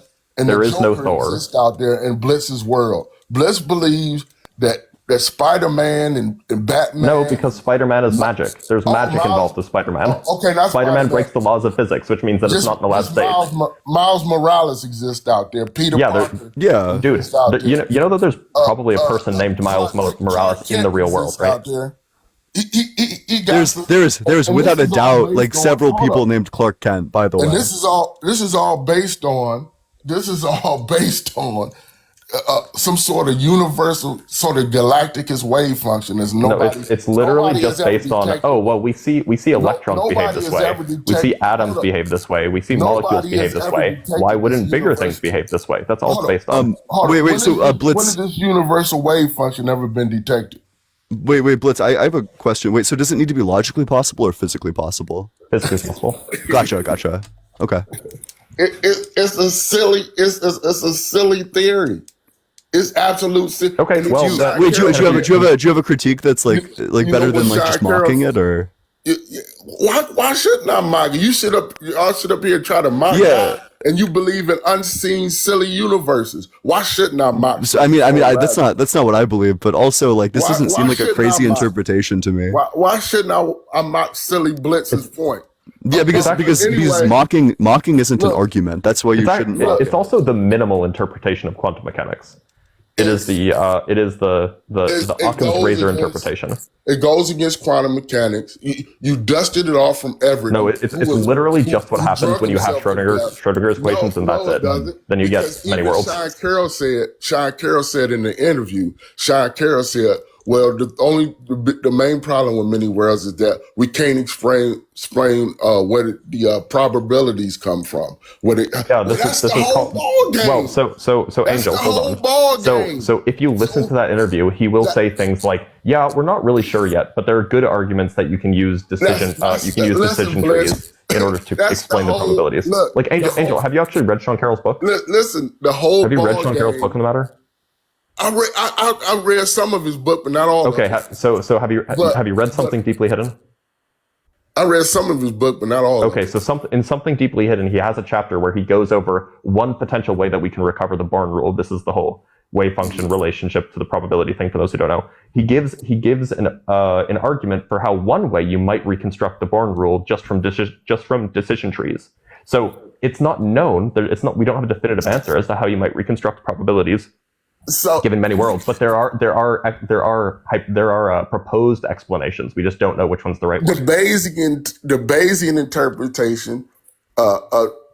Bayesian interpretation can recreate the Born rule without all of these many worlds, without Bruce Wayne existing, without the Joker existing in Gotham City. The Bayesian interpretation, you got other interpretations like Copenhagen and like decoherent histories and relational. There are tons of interpretations, but Carlos Copenhagen is the most popular, and many worlds is the second most popular. Carlos Ravelli in his relational interpretation says many worlds is just nonsense because the relational interpretation is very similar to many worlds, by the way. Because you can get to they're very closely related. You can get to the Born rule without having Bruce Wayne and Gotham City. Wait, I'm sorry. I feel like this is like drifted a litch bit. So why does any of this mean that God is real? He just came on because he saw I was here and he wanted to make fun of Bruce Wayne or something. All right, Angel Investor, what's your best argument for the existence of a God? Look, the fine tuning of the universe. Okay, cool. Wait, so when you say fine tuning, are you talking about cosmological constants, or are you talking about like some more like vague general thing, like the fact that like there's so much order in the universe, lol. Like when you talk about the fine tuning, what do you mean by that? Oh yeah, when I talk about the fine tuning, you can look at things like the constants. Say what? Go on. Which constant? Oh, you waiting for me to say the cosmological constant? Yeah. You know what's super funny about that? I just wrote a paper about it, proposing an explanation. Hold up. Now, scientists, researchers, they looked to find naturalness in their equations with not just the cosmological constant, but the light weight of the Higgs boson and other things. And they look to explain how all this high energy got canceled out. Mm-hmm. So I literally just wrote a paper that proposes to explain why the cosmological constant is actually it's 0 plus perturbations rather than giant minus other giant. Like I literally just wrote a paper on this. Angel, I have a question for you. Can we read the paper? It's on the archive. What's the name of the paper? That would involve doxing me. I can tell you the idea though. I want to read the paper. I don't want to listen to the idea. I want to read the paper. Well, I'm not sure what the difference is, but if you're unwilling to engage with what Blitz just said, I have a pretty basic question for you. What's the probability? What is the probability that these constants would be different? Look, many of them. The cosmological constant, what is it, 120 decimal places? 55 if you count properly. What's the other one? But what's the probability? What's the probability that these things could have been different? According to the researchers who just did the research looking for naturalness, they said it looked like somebody miraculously dialed down. What is the probability? I'm explaining it to you. I'm asking for a probability. What's the probability that these constants are different? That these constants can be different? Yeah, or that they would be different. Yeah, like what's the... Yeah. Well, if you look at the low entropy condition of the universe, I'm just looking. Wait. You're refusing to give a probability, and it's because you don't know one. Be quiet. Wait. Just start with the number specifically. The probability number. One part in 10 to the power of 10 to 123 against chance. That's more zeros than there's atoms in the universe. And those are not that number was just pulled out of your ass. That's the cosmological constant number, and it doesn't represent a probability. That's not a probability. That's a cosmological constant number. You just pulled it out of your ass. Hold up. Those are not my words. Those are the words of Roger Penrose. Wait, I'm sorry. Do you know what's the acceptable range for a probability? Listen. What is the acceptable range for a probability? That's when it's that large, when you talk about so what's between what two numbers is a probability going to be? But when it's that large, you're dealing with between what two numbers is a probability going to be? Between what two numbers is a probability going to be? What's your question? Between what two numbers? Between what two numbers is a probability going to be? It's a probability of an event occurring. The lowest probability is a bit of information. This is what we're talking about. So the answers that I'm looking for are two numbers. What are the two numbers? We're talking about Shannon entry, a 0 and a 1. 0, yes, perfect. Yeah, so the two numbers are between 0 and 1. Hold on. He said 0 and 1 because he was talking about bits. He wasn't answering the Oh. question about again. Shannon entropy. Damn it. Yeah, he just stumbled onto the answer. That's crazy. I'm talking about no. Yeah, I'm sure, talking sure. about So, Shannon so entropy. that's correct. The answer is a probability is between 0 and 1. So And that is is 1 to why- the power of 10 to the 33. Listen. Is this between? Does this fall between 0 and 1? Or am Ian, I? you would be quiet and listen, and you might learn something. Well, you're just not answering the question. I I'm am asking very answering the direct question. questions. If I'm you would asking you shut for up. numbers, If and you the would shut things up that and you're listen. giving me are not Hold numbers. up. If you would shut up and listen, I'll tell you. Yeah, well, you're not answering the question, I so I'm am. not gonna You I'm not just gonna keep listen repeating until you yourself. start answering the question. You keep The repeating answer to the yourself. question is going to involve a specific number. Hold up. So what is the probability The that these probability- cosmological constants I would be just different? told you.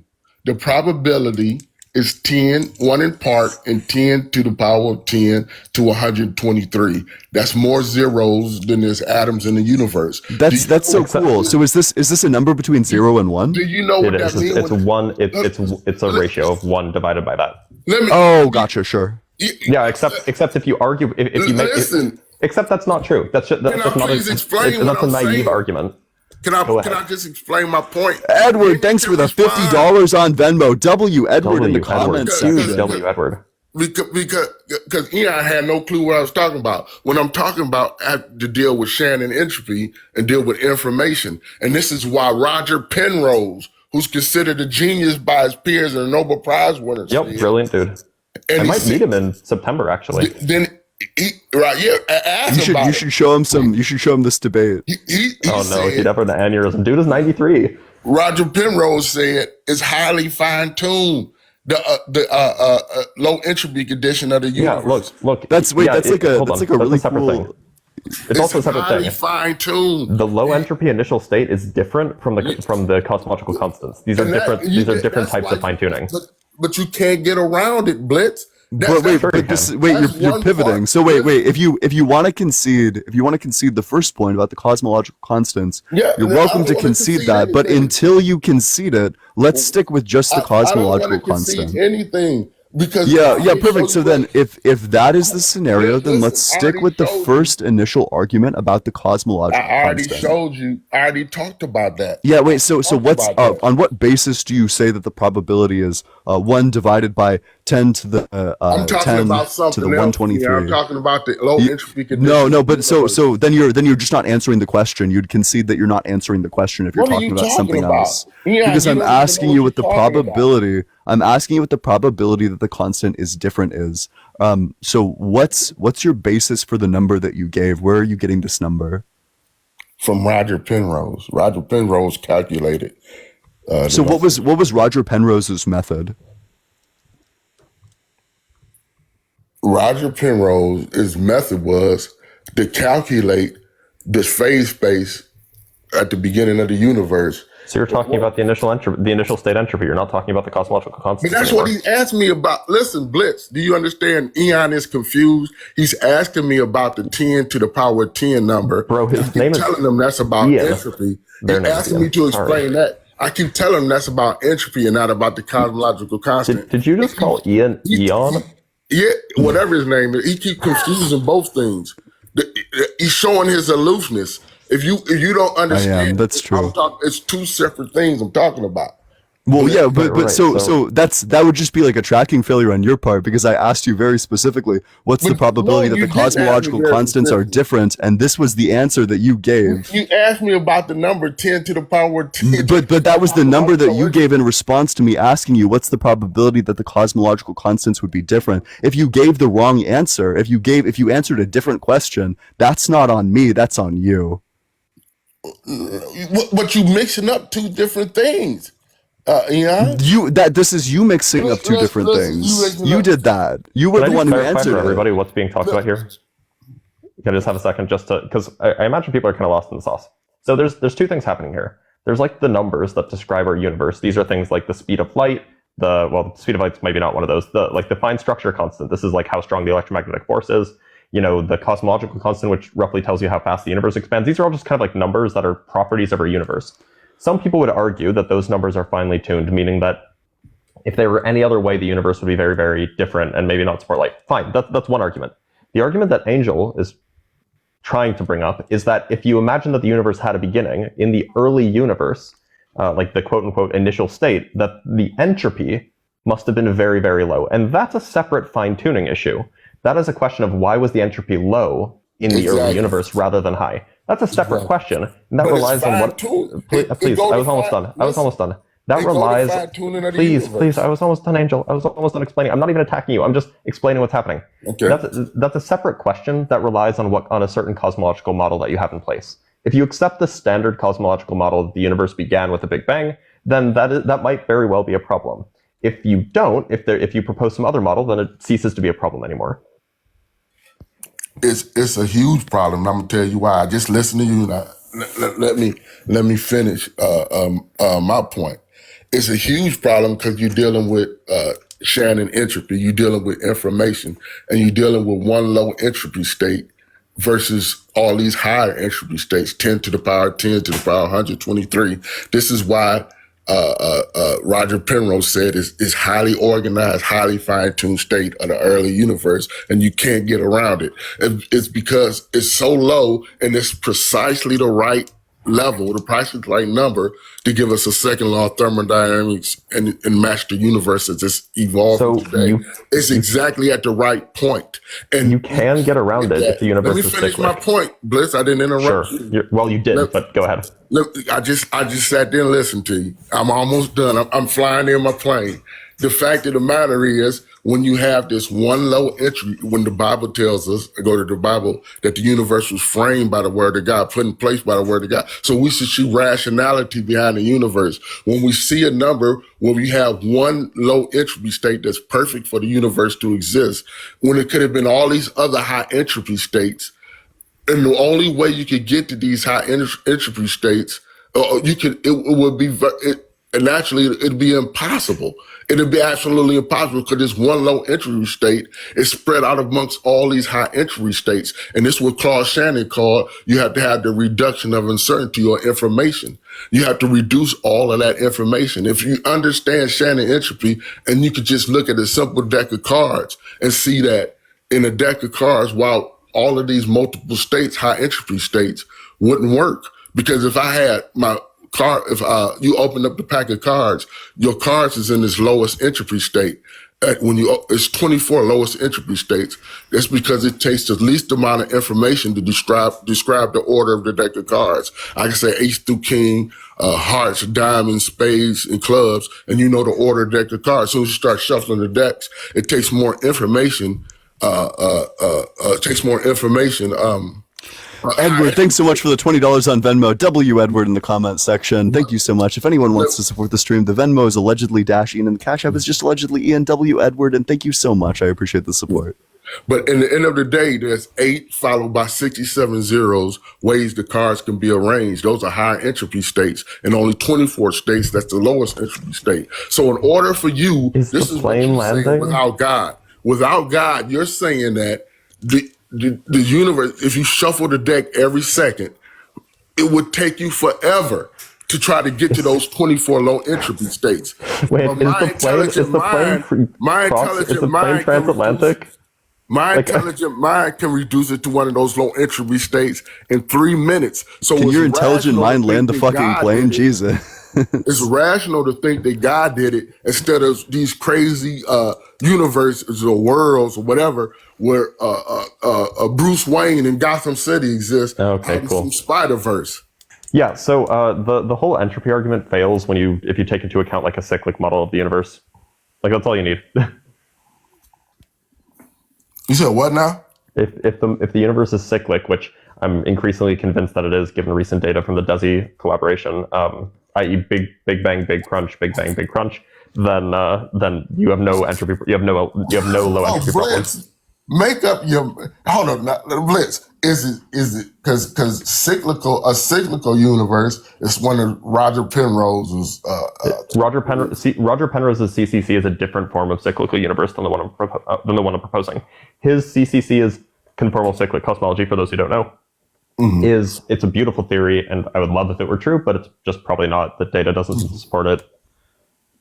So hold up. It's a cyclical universe. And so do all the worlds crunch into one universe? Yes, because it's just the whole universe. Will it be just our world, or would the entire wave function crunching in one universe. Yeah. So what's going to cause the entire wave function to crunch into one universe? Well, dark energy's acceleration seems to be slowing down, which means that you'll have gravitational collapse in the distant future. Well, there's just an article, a recent research paper that say that refuted dark matter. I didn't say anything about dark matter. That refuted it. And I didn't say anything about dark matter. So give me a paper. I want to hear a reference. Look up DESI Collaboration 6. Give me It's on the archive. You can go look it up now. I don't remember what the title is, but it's the sixth paper by the DESI Collaboration. Okay, now does it say that the wave function will go into a big crunch? No, what they say is that dark energy is decreasing in strength. No, give me a paper that says the wave function. Look. You can look at the paper. Blitz. They say that they give it. Please don't interrupt me. They give a model for how dark energy is evolving given current data, and their current data supports to like 3.6 sigma or something like that. So it's not certain, but pretty good chance. They show that the dark energy density is decreasing, which means that you can extrapolate out the future evolution of the universe, and you'd find a recollapse. And I actually worked out the math on this. It was like 40 billion years or something like that. Blitz. This is what I'm asking you, though. I'm asking you a specific question. Because you accept some sort of many worlds where you had this... Many worlds is independent of this notion of recollapse. But it doesn't matter what quantum interpretation you take. No, you have a galacticus wave function. So I want to know... Galacticus wave function. I'm gonna look... I want to see in this paper... Bro's actually funny, like unintentionally funny. I want to see in this paper, does the wave function... The paper is a cosmology paper. It doesn't have anything to do with the quantum interpretation. But the quantum interpretation is irrelevant for the long-term evolution of the universe. Hold on, Blitz. You said the wave function will collapse along with the universe, our universe. The wave function is the universe, bro. I'm talking about in the many worlds interpretation, the wave function is the universe. But this global wave function contain universes, branches that are not our own. They contain a branch maybe where you don't even love your mother. In this branch, you love your mother. In another branch, you don't love your mother. In another branch, you're sitting on death row. Ian, he's doing it again. Yeah. Like, in this world, we're all like that one Family Guy episode where Stewie goes to like all the universes. We're like a barber shop pole that's like spinning round and round, and we're like... Bliss has us with a galacticus wave function, and he can't tell me if it collapses. Wait, it's the universal wave function, right? Not galacticus. Does the whole global wave function collapse, or is just our branch? Yes, under the many worlds interpretation, the universal wave function describes the universe, and if the cosmological evolution of the universe dictates collapse due to gravitational attraction because dark energy decreases in density, then yes, the entire universal wave function will collapse. That would apply to all branches. Okay, that's what I'm talking about. Give me the paper that shows... I just referenced the paper for you. No, you just said it doesn't say anything about the wave function. Right, because the statements made in that paper are agnostic towards the actual interpretation of quantum mechanics, because that doesn't play a role on the long-term evolution of the universe. It just doesn't. The fact that you don't understand... Where are you getting I don't know, 12 years of studying physics in 4 degrees. Blitz, you have no reference frame. Except 12 years of studying physics in 4 degrees. You have no reference frame. First, you tell us there's this wave function, galactic wave function, where Bruce Wayne exists. Then you tell us that the universe collapses, and you can't tell us if it's our branch of this galactic wave function. It's all branches, dude. Or another all branches, dude. Hold up. How many branches of this galacticus wave function is it? It depends on how you count. In some sense, the branches aren't discrete things. So, is it a gazillion or what? Is it a million? No, in some sense, the branches aren't discrete things. Is it every quantum interaction? In some sense, the branches aren't discrete things. So it depends on how you count. Like they're not like individual. Like the branches aren't. They're not like real physical branches. They're just pieces of the wave function that no longer interact with each other. They're not real physical. You just Blitz. You just said the wave function. The wave function is real. The branches aren't. It's not like Marvel. It's not like Marvel timelines, Angel. Stop. Marvel or Angel. It's not like Marvel timelines. It's like just different pieces of the wave function that no longer interact with each other. Stop, Mr. PhD. Do you not understand what I'm saying? He doesn't understand. Let me make my point. Of course he doesn't understand what you're saying. Mr. PhD, let me make my point. It's Dr. PhD, Angel. Because you don't say Dr. Dino says his real name. You scared to say he doesn't have a PhD. He doesn't actually have he didn't earn a PhD. At the end of the day, you just said, listen to what you just contradicted yourself. It only seems that way if you don't interpret what I say with any reason. Listen to what you said. You said all of these branches of this galacticus wave function are physical. The global wave. No, function I didn't say that the physical. branches are physical. I said that the wave function is Yes, you physical. did. Because The wave function is physical. Hold on. I asked you at the beginning of this. They're for real. All of these, They're not physical. They're not separate universes Blitz. in like a Marvel sense, bro. Blitz. I just asked you, was all of these universes they all have made of matter? Were they all physical? Yeah, of course they're all made of matter because the universal wave function is made of matter. Then you said they're not really physical. Make up your mind, Blitz. Do you want an answer, or are you going to overtalk me? You going to overtalk me? You can't provide any evidence to support. Yeah. Okay. So I'm gonna talk for a minute. Sorry for abusing my mod powers, by the way, Ian. But No, that's like quite all right. I give those powers to people who come on frequently in case like that's what they want to do. I understand people don't have like the patience to.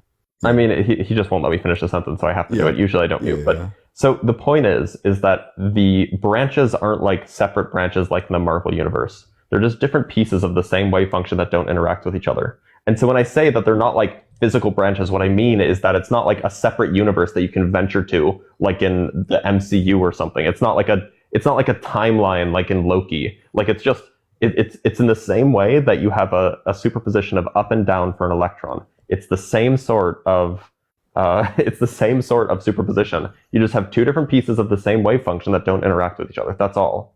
They're not like separate things in different places or anything. Like they're all, it's just one universe with just different pieces of non-interacting wave function, which is fine because it all has gravity and it'll all recollapse. It's all one universe. Listen to what he said though. Now let me speak for a minute. Now Bliss is saying first that it's all one universe, but then it's all separate worlds within one. See, you got to realize that there's all these different.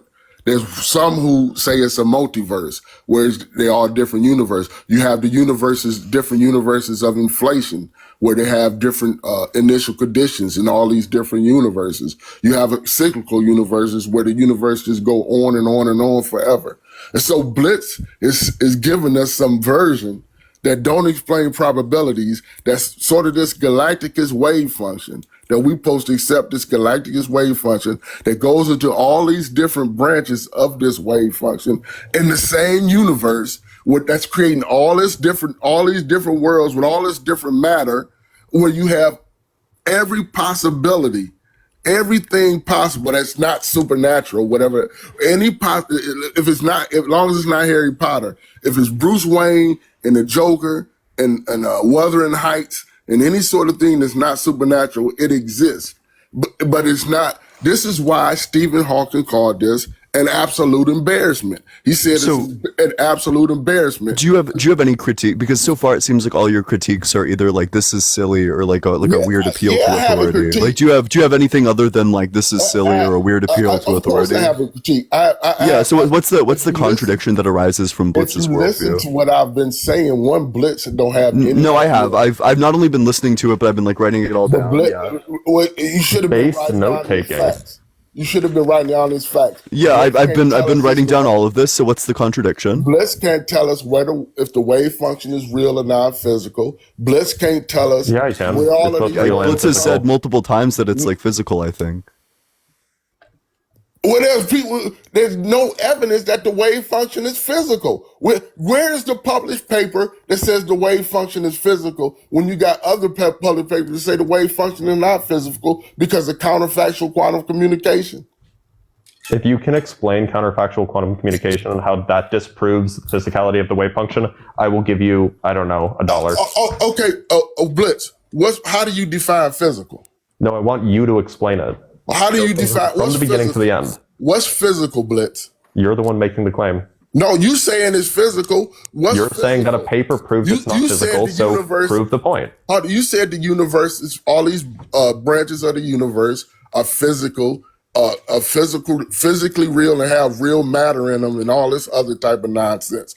Wait, did you just say real matter is nonsense? How do you define physical? That's all I'm asking. It's a simple question. How do you, Mr. PhD, define physical?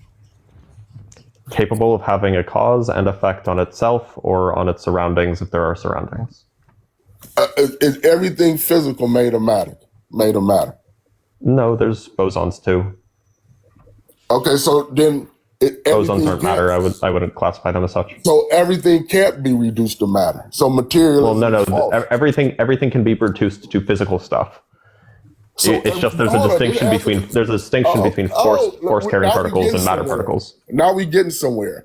Everything can be reduced to so do you think that materialism is false? No, I think it's true. You just said everything can't be reduced to matter. That's what material is philosophical monism. That says that's like materialism prior to the notion of bosonic fields. Reduced down to matter. So it's like the point is that you can distinct is that the notion of matter that I'm using here. I'm asking you. I'm answering your question. The notion of matter that I'm using here is I'm referring to matter as that which takes up space and that which can't occupy. Well, that's actually basically the whole thing. That which takes up space. Now bosons, photons, W bosons, Z bosons, gluons, potentially gravitons. These don't take up space, but they're still physical things. We can still measure them in particle colliders and all of these things. They're just a different type of stuff. And so I would say that everything in the universe is made out of physical stuff. It's just there's just two types of stuff. There's matter stuff and there's force stuff. We can detect it. It has mass. We can detect it. It has mass. It has motion. It moves under forces. Like it's physical. That doesn't mean it's physical, Blitz. If it's causal in nature, if it can cause things and be caused by things, then sure, it seems pretty physical to me. You have things that are non-physical. We have a non-physical wave nature. We have I mean, you can say that. I don't know if I believe it. Is our wave nature physical? I think Blitz has answered this like 3 or 4 times. Blitz, let me ask you a question. Yes, the wave function is physical. Okay, so that's at least my position. I mean, like I'm happy to be wrong about that, but I haven't seen like a paper that makes a good argument to the contrary. Of course, it makes a good argument when the wave function, when particles go through a double slit experiment, and you don't have a measure device on there, and they form these interference pattern. Where is the physical part? What's the physical part of the interference pattern? You know that when the interference pattern appears on the screen, that means that there's something interacting with the screen, right? Which means that there's something affecting the screen, which means that you have something physical. Yeah, the physical thing is the wave function that's interacting with the screen. I'm asking you where the wave comes from. When you square the wave, where's the wave coming from? Where does the wave come from? Probably from like the laser beam. You saying it's physical. Physical how? As in it's caused by things and can cause things. But I'm talking about as far as connected to matter. So what you see, Blitz? What you're doing, you okay? So you're just hello, Blitz. You equivocating on the word physical, I guess. You agreeing with me that eons interpret a material. Their name is fucking Ian, not eons. Whatever his name. Eons. This debate has been going on for eons. The fact is, it takes you eons to land the plane. You are agreeing with me that materialism is false. And that physical. No, I just have a broader notion of materialism than people 150 years ago had. Yeah. Wait, so maybe I can elucidate this. So materialism like contrasts with idealism, and is like unified by dualism. So idealism is essentially just the idea that there's like a state of existence which is like entirely, or rather that like all of reality is just like our ideas and our perception of reality. If you reject that all of reality, if you like reject this, and that makes you either like a materialist or a dualist. If you think that the mind is caused by like it doesn't exist in like this like separate dimension and is in fact caused by like underlying physical causes, then that means that you're not a dualist. So if you're not an idealist and you're not a dualist, then you're a materialist. Hope this helped. Well, look, at the end of the day, materialism, physicalism, they are both philosophies of ontological or philosophical monism. And they don't hold weight, according to Blitz, because not everything can be reduced to matter. Okay, so don't call me a materialist. Call me a bi-materialist. Not everything can be reduced to matter. It is June after all. By Friday. Not everything can be reduced. Call me a bimodal materialist then, if you really want to. At the end of the day, I got to take off. I got to go do something. Mm-hmm. But I'm glad to come up. Glad to come up and debate. I'm glad you guys finally agree with me that materialism is false. And Well, I mean, it's just like we just define materialism different than you, so we actually don't agree on that at all. Materialism is false, and you need to reject Blitz and his silly mini world. No, so we just define it. We just define the word different than you. What Batman and Gotham City is just to get around God. Batman and Gotham City is a lot harder to believe than a Man in the Sky. It makes no sense at all. Well, I got to go real quick, and I'll be back again later. Thanks for having me. Yeah, thanks so much for coming on up here. Ian, I I feel like I stole your live. No. I enjoyed the conversation. I thought it was good. But also I need to eat dinner, so I'm gonna go hang out in the comments. Yep. Hey, yeah. Thanks so much for coming on up, Blitz. We always love seeing from you, hearing you, talking to you, etc. But thanks so much for coming on up. If anyone's not following Blitz, make sure you go out into the world and do that. Hey, if you're enjoying the stream, don't know why you would be, but if you're enjoying the stream, make sure you double tap on that screen. Let's get to 120k likes. We're almost there. Share it with your friends. Drop a comment as well. It's good for the health of the stream. If you want to join the community, there's a link to the Discord in my bio. You got to be 18 or older, but we talk about politics, religion, philosophy, anything you want to talk about. It's a great space for making friends, coming to know new people, exploring like various like thoughts and ideas, and also just having like fun, social, chill VCs. We play like lots of Discord games, and I also notify you every single time that I go live, so you'll never miss a live because you'll always be notified. You need to access it via a web browser, so go to tiktok.com and go to allegedly.ian. That's my profile. Or you could just copy it and paste the link into your web browser or like into your like Discord app specifically. If you want to support the stream, the Venmo is allegedly-ian and the Cash App is just allegedly-ian. I appreciate any and all support, especially because TikTok takes half of everything. And with that, we will try to find a very next guest. This person wants to, can you stop saying that he isn't real? That's disrespectful. Well, I mean, if you think that it's disrespectful for me to say God isn't real, I would assume that you'd also think it's disrespectful for me to say that God is real. So if you've ever made the claim that God is real and you think that the claim that God isn't real is disrespectful, then you would also be holding like the exact same thing. Like in the same way that you want to express your religious beliefs, I also want to express mine. I'm not sure what the problem is. Damn, I'm never going to get another guest. Hey, what's up? How's it going? Yo, I have a question. I'm not here for debate. I just like have some questions because, you know, I'm honestly curious and stuff. Yeah, sure. But I mean, I'm like just here for debates, but sure. I mean, if you have like some questions, I'm probably going to ask you some questions as well. All right. So I'm, you know, average Christian. I just want to understand, you know, how people go through these stuff. So, what can you explain about, like, you know, some proof that, like, around the world that, you know, let's say they found Noah's Ark? Oh, they didn't. What do you say about that? And there's like tons of evidence. So first of all, they didn't. They found like a mountain that's like vaguely boat shaped, and it's like even that's not true. They didn't find like wood that's dated from around the same time. We would expect like tons of things to still be flooded. There's like areas that don't have water, that haven't had water in them for like millions of years. So it makes no sense at all to say that the entire world was flooded. True. I'm not here to debate. I just have some questions, but I'll get off the line. All right, is that it? Oh, okay. Yeah, I appreciate you coming on up here. Yeah, definitely. Mm-hmm. Hey, make sure you're double tapping on that screen. Let's get to 120k. You can leave as many likes as you want, and I really appreciate it for the stream. All right, let's go to the next guy. 20k. You can leave as. I hope I don't sound like that. Hey, what's up? How's it going? Hey, I just wanted to say that. Wait, you gotta be 18 or older. Sorry. Only request to join if you're 18 or older. If you're younger than 18, don't request to join. It's like very evident in your voice. You'll be dropped immediately as soon as you say your first word. Don't waste my time. Don't waste yours. Hey, what's up? How's it going?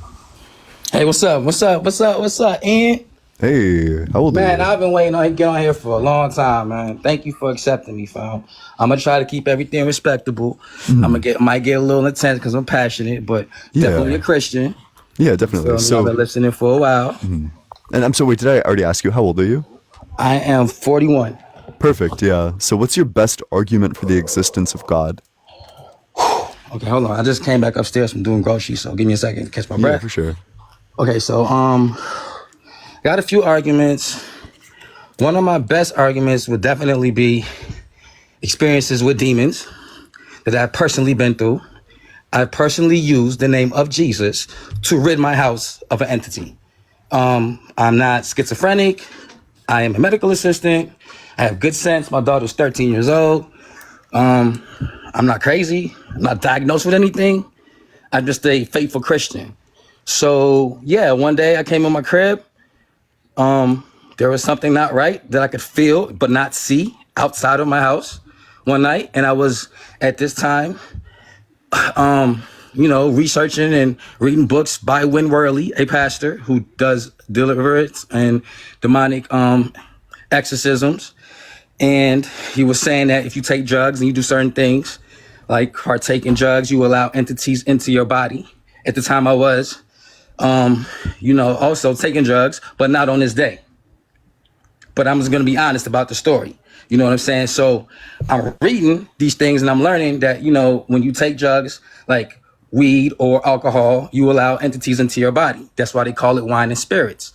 So as I'm reading this knowledge, I was also dabbling in certain things. I had a coworker give me a book from Win Worley. It talked about demonic possession and things of that nature. When I came home one night into my home, Ian, outside of my home, I could feel the presence, didn't know what it was. I had never experienced anything supernatural before like that. So I really didn't know what to do, but being a Christian, something told me to go get my Bible. So I went and got it, came back in the crib. I read Psalms 23. I could feel the vortex of energy in my crib. I could see a mist.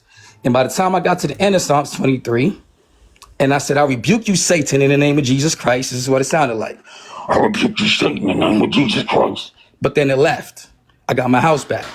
Also, that's one point. That's one of my strongest points is demons. You like to ask about earthquakes and numbers and probabilities. Let's talk about things that we actually deal with on a day-to-day basis. For example, you like to pray 666 every time you get a check. Why do you do that, Ian? Because it's like funny. But to respond to your points. No. Let's not go past that, Ian. Let's stay right here. I actually wanted to respond to your points. 666 every time. Okay, no, I'm sorry. Every time please you get a check, continue. you say 666. You pray 666. Why do you do that, Ian? Explain that, please. It's funny. Why is it funny? Because we're like atheists, but it makes Christians mad. Why does it make us mad? You were like just yelling like just a second ago. Why do you think it makes us mad? You were literally just yelling a second ago. Like this is like in real time is crazy. Okay, why do you think it makes us mad, Ian? Because you were yelling about it. No, that's not why it makes us mad. You 666 because it represents the demonic entity. Yes or no? Oh yeah, is 666 not the mark of the beast? Yeah. Okay, so that's why you use it. Let's be honest. Because it makes people mad. Yeah. Because you believe in the demonic presence. Because it makes people mad. I don't think it actually corresponds to anything. I mean, if Christianity were true, then I would believe in Christianity, but I don't, and I also don't believe in Satan or demons. Okay, well, that doesn't mean that they're not real, though, Ian.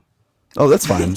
But I would like to. I'd like to go back to the argument that you were making about like the demonic possession or any of that. So I have a couple of problems with anecdotes. The first is that like none of this has any scientific research or backing to it like at all whatsoever. It's supernatural. That's like ever proven that like these demons exist. All the science points to it being like a completely natural phenomena, specifically related to the right temporal lobe. So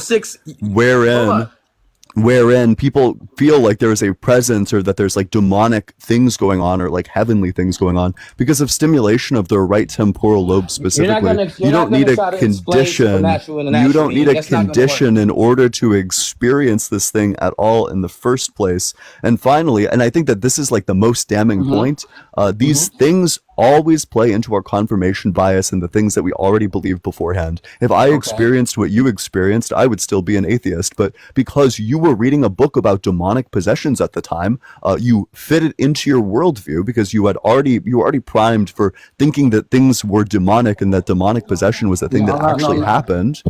And from this, when you had an experience that you interpreted as being demonic, you said, "Wow, that's demonic." Whereas if I experienced this, I'd be like, "Wow, I need to eat healthier and stop staying up so late and probably like get the drugs all the way out of my system."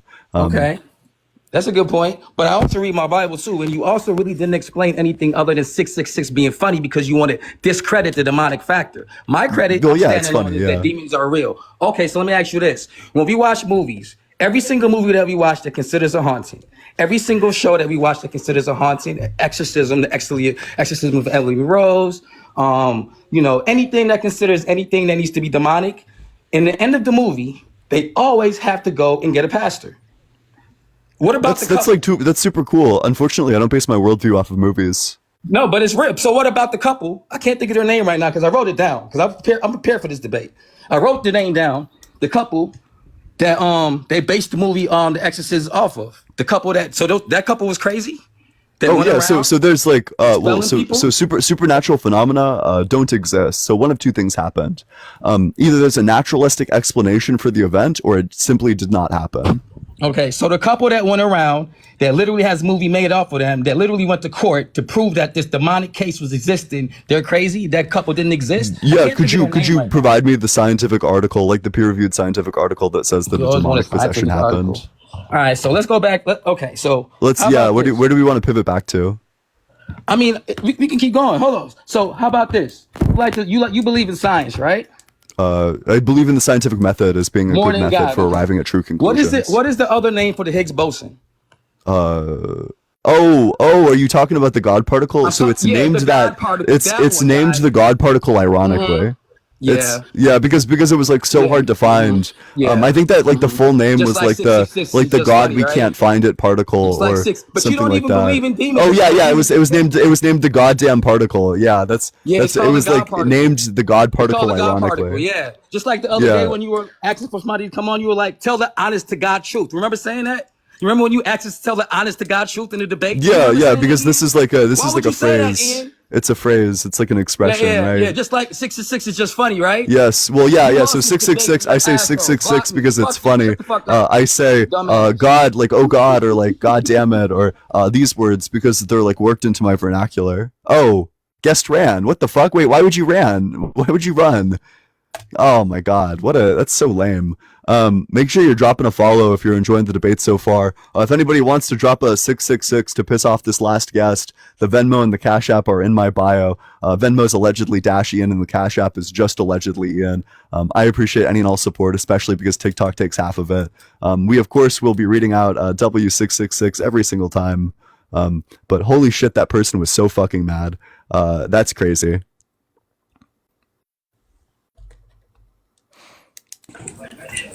Hey, what's up? How's it going? How's it going, bro? Yeah, how old are you? Me personally? Yeah, you personally, yeah. Me personally, I'm 18 years old. And what year were you born? I was born in 2005. Tim, thanks so much for the $6.66 on Venmo.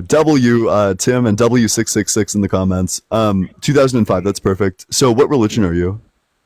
So I am actually a Seventh-day Adventist Christian. So I just believe in the Bible to the T, to the point where I believe that the day of worship will be Saturday and not Sunday, like most other religions believe. I don't care about that distinction at all. So I'll just treat you like a Christian. What's your best argument for the truth of like Christianity or the existence of a God? My best argument will be that honestly thanks so much for the hat and mustache. I appreciate it. My best argument is that the creation in and of itself, because I mean Newton's law says that something can't come from nothing. So why did something come from nothing? Newton's law does not say that something can't come from nothing. Newton's first law is inertia. His second law, I think, is F equals ma, and then his third law is equal and opposite reaction forces. And also, I'm pretty sure all of these laws are disproven by more modern theories. Well, that may be correct, but you still didn't answer my question. How does something come from nothing? Oh, I don't believe something comes from nothing. So where did the chemicals come from that started the creation of everything? Yeah, so I personally defend that there could have been a singularity which existed eternally. You personally believe what? Annie, thanks so much for the $6.66 on Cash App. W Annie and W666 in the comments. I personally believe in a singularity, which is the collection of all the energy and matter in the universe into one point that rapidly expanded and formed the universe via the Big Bang. So Do you believe that there's a being that's beyond our comprehension? Do you believe there's a being that controls or leads you in certain directions? Do you believe Satan exists? Is my question. I sure don't. I don't believe that Satan exists at all. No. Okay, so where does the good and evil in humanity come from? Wait, are you just like lagging badly, or are you like eating something, or because it seems like there's like a big voice change just now. No, my son was talking to you, and he says, "I can't convince him. Can you try to tell him to convince him?" So it's the argument. I guess you're wrong. So he just says, "You try now." So my question is, he asked you. Yeah, what's up? So you believe God doesn't exist? I do believe that God doesn't exist. Yeah, that's correct.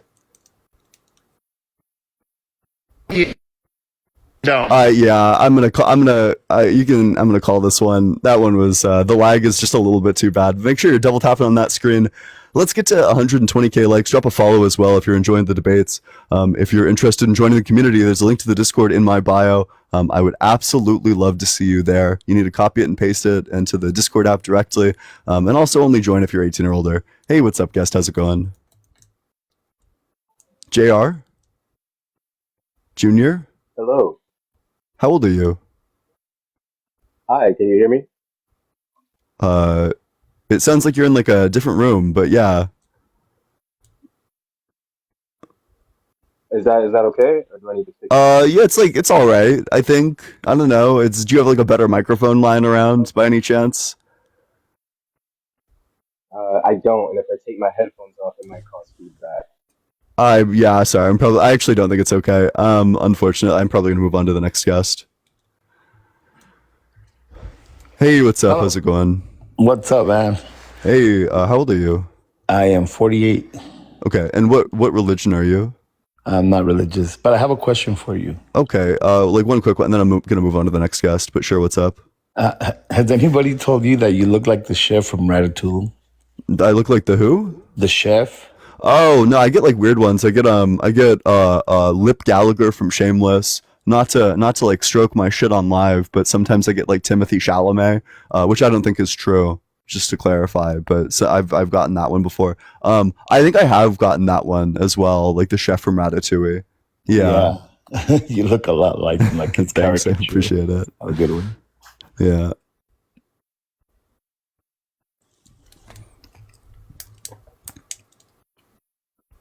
You want to go live? Hey, thanks so much, Princess Leia, for the safari hat. Crikey. I think so. Hey, what's up? Gato, are you there? Hey, how are you doing? Yeah, how old are you? I'm got those. Crikey. Thanks so much for the hat. I appreciate it. I'm Gato's brother, but he told me that you were live saying that you don't believe in God, so I wanted to kind of try and convince you out of that. Yeah, definitely. I love being convinced. Right. So what religion are you, could I ask? Yeah, I'm a Christian. And what's your strongest argument for the truth of Christianity or the existence of a God? Well, first of all, in order for you to even want to believe in God, you got to know that there is a God, right? Because if you don't believe that there is a God, you will, as much as somebody can tell you this or that, if you don't believe that there's a God and you don't think that there was a creator, then what are you going to have a basis of? Why am I going to put my faith in something that I don't even think is true, right? Oh, I mean, I'm not going to put my faith. So if when people say faith, they mean like belief in the absence of evidence. I'm not going to put my faith in anything because I don't hold beliefs without evidence. All my beliefs have evidence to support them. Well, in some way, people can have faith in, you say like the absence of evidence, but if there's specific evidence that can help you know of, because most people believe in something, you would say, would you say that you have faith in atheism? I have Or- evidence for atheism, is what I'd say. Okay. So what would be like your question and sense of my, like, to try and convince you, I guess? Yeah, of atheism, sure. So, God controls the natural order. He made the universe, made every part of nature. So if God is all good, if he's all loving, why would he make things like earthquakes, which take the lives of 60,000 people every single year? Okay. Well, you got to look at the context of the Bible in Genesis. The Bible says that God created a perfect world, but because he gave man free will, these things ended up happening because we decided to disobey him. Do you have a response to that? I do, yeah. So the response to that one is going to be that we know that this is just geologically not true. We know that earthquakes have existed for billions of years. Basically, for as long as the Earth has existed, earthquakes have existed. And humans have only existed for the last like 200 to 400,000 years. So earthquakes predate humans by literally billions of years, which means that earthquakes can't come from humans because they existed before humans. But if you that would be if you were to go by what science says in some sense instead of what the Bible actually says, because according to the Bible, humans have only been existing over for around 6,000 years, and comparing 6,000 years to billions of years is a big difference to what we actually believe is true. Yeah. At 6,000 years.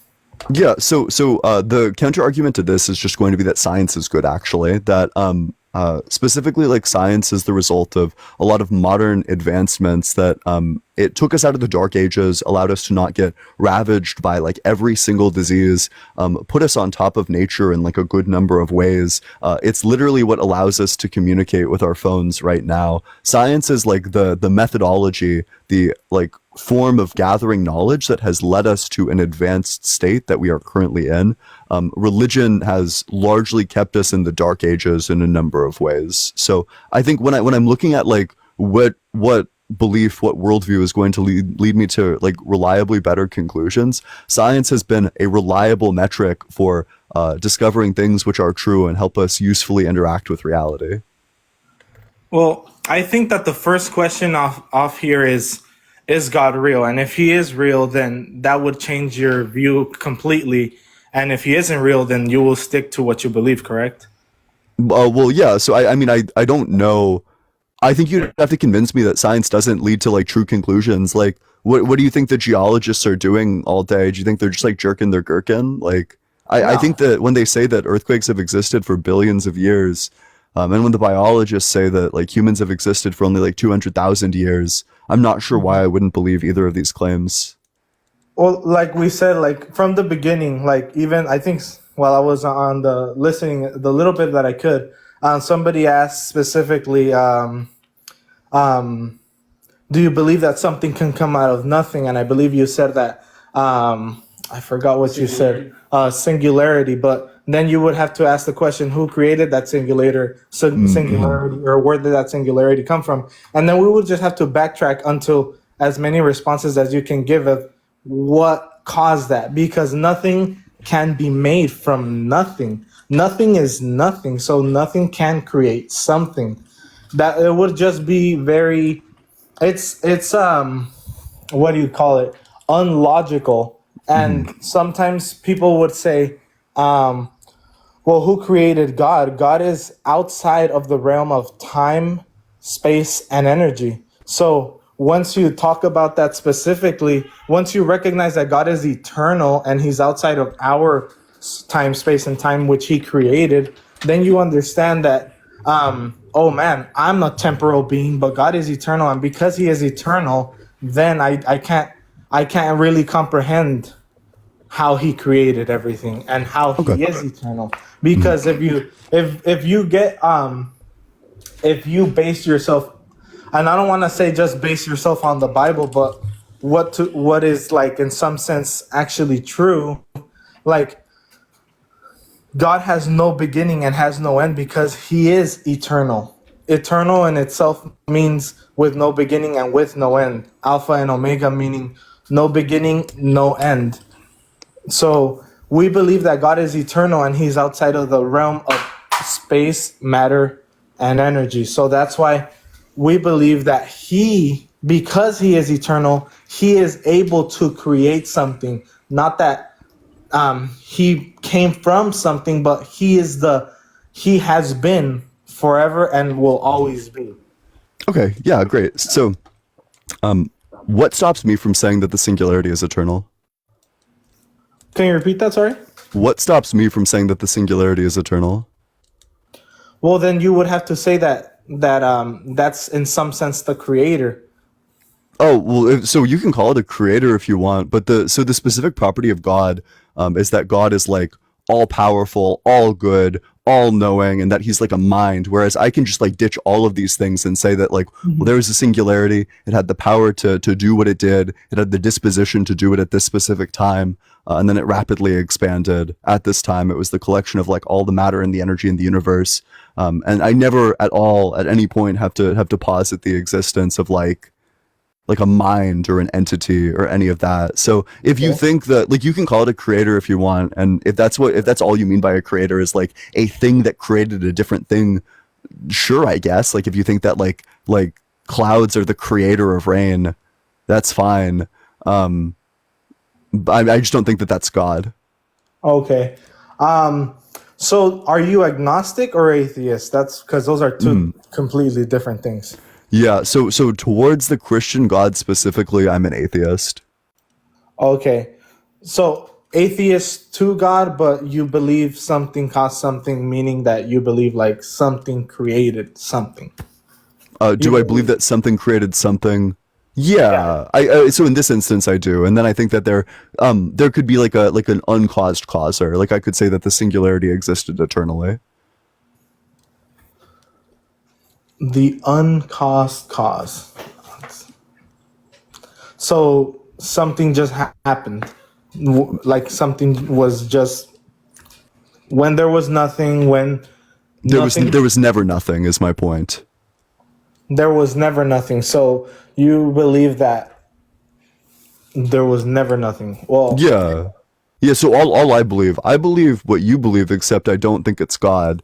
I don't think it's like a mind who wanted to do this, or like a thing that's all loving or all powerful or any of this stuff.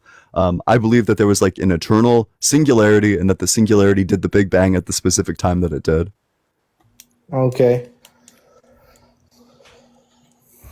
I mean, but then wouldn't that like kind of break in some sense atheism from the beginning? Because atheism believes in that there was nothing at the beginning, unless you're a different type of atheist. No. Atheists just believe that there is not a God. Spellsong, thanks so much for the $6.66 on Cash App. W Spellsong and W666 in the comment section. If anybody else wants to support the stream, the Venmo is allegedly -Ian and the Cash App is just allegedly Ian. Thanks so much. I appreciate the support. Atheists do not believe that something came from nothing. That's just like the straw man that theists use to characterize the atheist position. We don't actually believe that.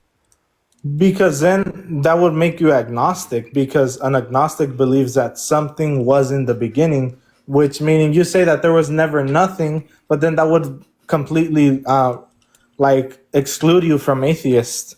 No, that's not true. So the only belief that atheists must have is that God doesn't exist. I'm atheistic towards the Christian God specifically, that the God described in the Bible could not exist because there were logical contradictions and like evidentiary issues with the existence of this God in the first place. Whereas like that's the only belief. Like you can be an atheist and believe that something came from something, or that something existed forever. There's no reason why any atheist would ever believe that like something came from nothing, quite frankly. Okay. So what would your problem be in specific to whether there is a God? The things that have happened in the world and things that cause, like, is it because at some, like, let's say if you were to believe in God, you would leave God at fault for the atrocities that happen in the world? The natural atrocities, yeah, definitely, easily, yeah. So if we unless you want to reject the entire field of geology, and also like reject the entire field of biology, that tells us that earthquakes existed a long time before humans existed, then we know that earthquakes cannot be the cause, or cannot be like caused by the fall of man, that the world was created with earthquakes, that God chose earthquakes. It then leads to the contradiction in my mind that if God does something, it's good. God does earthquakes, therefore earthquakes must be good, which to me is an absurdity. I think earthquakes are bad. Okay, so you mean like if God actually created everything, then he let earthquakes, hurricanes, storms, and all these things happen without humans themselves making these things happen. But yeah, that we know all these things happened long before humans. Yeah. Okay. Well, the Bible says specifically that once men fell, when it came to Adam and Eve sinning, that's when all these things started happening. God in the beginning made a good world. In the Garden of Eden, there was no sin. There was no... the Bible says before even he created man that every single thing that he created was good. And because all those things were good, once sin entered the world, that's when everything became corrupt, right? So once everything became corrupt, then that's when all these things started happening, right?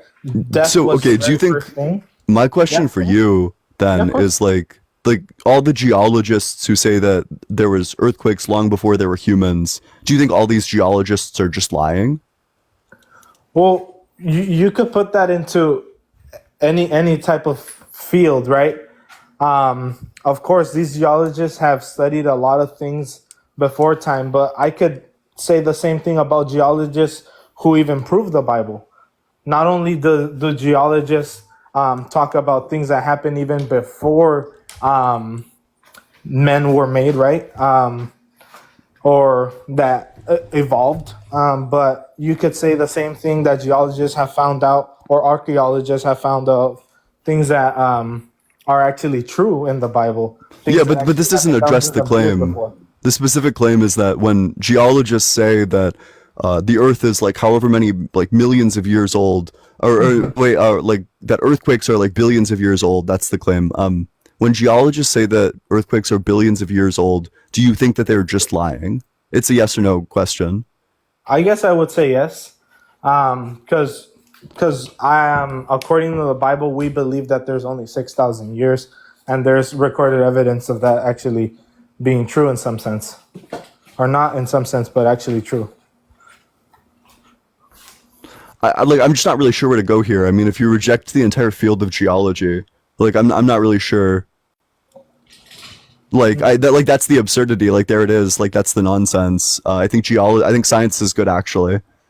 It's because the thing too is that you can't. It's kind of hard to track things that have happened millions of years when people weren't even actually studying those things past those 6,000 years that we believe that we've actually existed.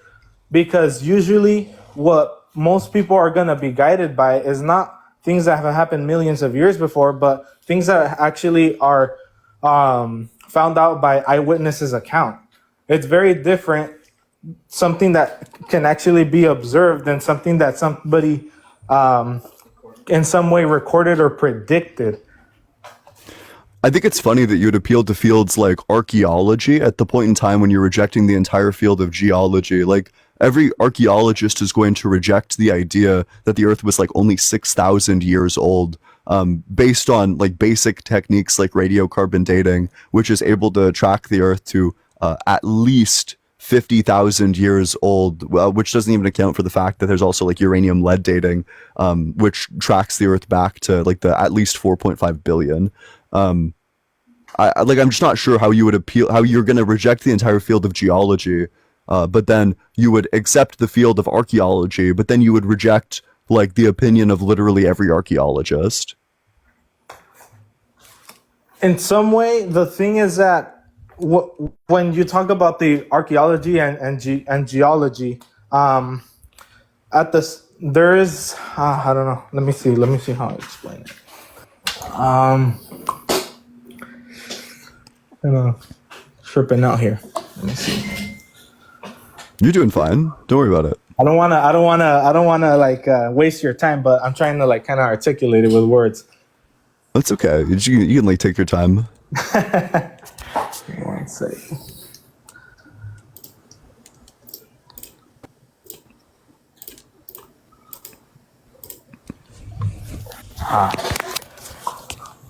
I don't want to waste your time right now, but I could come back. Like, not that I'm gonna just leave, but I can come back in a little bit. Yeah, if you want to. I'll probably move on to the next guest, but I do Already? appreciate you coming on up here. Yeah, go ahead. I appreciate it. Thank you. Yep. Yeah, hey, thanks so much for coming on up here. I appreciate it. Make sure you're double tapping on that screen. People are asking why I'm doing the YMCA. I don't know, like the YMCA is just like a banger song. But make sure you're double tapping on that screen. Let's get it all the way up to 140k likes. Share it with your friends. Drop a follow as well. If you're enjoying the debate so far, you never want to miss one in the future. Consider joining the Discord. There's a link to the Discord in my bio. God, I love the YMCA by Chapel Rowan, but only join the Discord if you're 18 or older. I'd love to see you there. And if you want to support the stream, the Venmo is allegedly Ian and the Cash App is just allegedly Ian. I appreciate any and all support. Thank you all so much. You've been very kind and very generous. And with that, we'll go to the very next guest. Till the very next guest. Okay, wait. Hey, what's up? How's it going, Debbie? Pretty good. So you don't believe in God? Yeah, that's correct. I do not. Okay, how did you get on this earth then if you don't believe in God? I think I got on this earth from my parents. God put everybody on this earth, and he can take everybody off this earth. Okay, that's nice, but like that's just your conclusion. I don't believe in that. There is a God, he is real, and he's a healer. Okay, that's nice. I don't believe in a God who's a healer. Well, you know what? Do you believe in the Bible? I sure don't, no. Well, you know what? You need to read the Bible. Everything in that Bible is true. It does not lie. Well, I mean, there's like lots of people who've like, if you like just in the deconstruction zone, like this person's like read the Bible probably much better than you have, and this person doesn't believe in God. So there is a God out there, and there is a Jesus out there. Okay, I'll tell you what. One day that sure is your conclusion, yeah. Well, you don't believe in God. You know what? Do you believe in heaven? I sure don't. No. Well, you know what? You're not going to go to heaven. I know where you're going to go. You're going down there where that devil's at. I don't believe in that one either. I believe in God. I believe this threat doesn't work because I don't believe in these places. Like you're gonna go to the Phantom Zone. Well, I don't know where you're going to go. Like this doesn't mean anything to me. I don't think these places are real. He is alive. He is a healer because I know God's a healer. I want to tell you how I know God is because God healed me. Okay. So what about all the people he didn't heal? I don't know about that, but God is a healer and he is real. Okay, that's nice. So why would God allow kids to die from skin cancer? God don't let people die. Oh, so no kid has ever died from skin cancer? Oh yeah, for sure they have. So then did God have the power to stop it? I don't know about that answer, but God is real. Okay, so there's like one of two things. There is one way to heaven, that is Jesus. So one of two things is real. Either that God did have the power to heal these people, these like children who died of skin cancer, in which case that begs the question, why didn't he? Or God did not have the power to heal these kids who died of skin cancer, in which case he's not all powerful. People in the comment, there is a God, he is real. Do you have like a real argument, or are you just here to? No, I'm sorry. Yeah. You can preach. I got some killer dance moves. I'm not going to argue with you because I know I'm right and you're wrong. Oh, she ran. Okay, gotcha. Wow, that's like a killer argument. Like, have you considered you're wrong? Make sure you're double tapping on that screen, sharing it with your friends, dropping a comment as well. And with that, we'll move on to the next guest. If you want to support the stream, the Venmo is allegedly Ian, and the Cash App is just allegedly Ian. Hey, what's up? How's it going? Yo, so what's the reason that you say God isn't real, by the way? Yeah. So can I just ask like how old you are first? 20 years old. Yeah, perfect. What religion are you as well? I'm Christian. Okay, perfect. So the reason I don't think God is real, my main bread and butter argument. So God controls nature. He controls every aspect of the world. This means that God chose natural evils. He chose things like earthquakes, chose things like the sun giving us skin cancer, chose things like starvation. God made a conscious choice towards every single one of these things. Because God controls the natural order, he could have made the world in a completely different way, but this is how he chose to make the world. So if God's all good, why would he make the world such that it has earthquakes? You said what? I can hear you, my bad. Yeah, so if God is all good, why would he make the world such that it has earthquakes?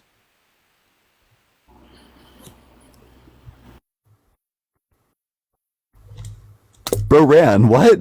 Okay. Yeah. Damn. This one simple trick to collapse a Christian's worldview. Gotcha. I've made this argument so many times, I'm not sure why anybody's surprised when I make it. I like if you don't have like an answer for that question, like that's like level 1 stuff.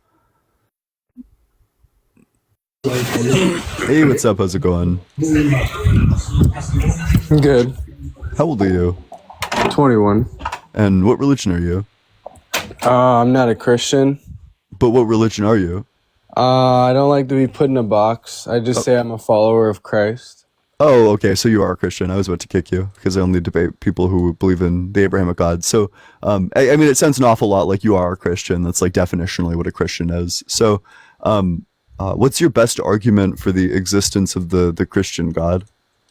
Well, God is science.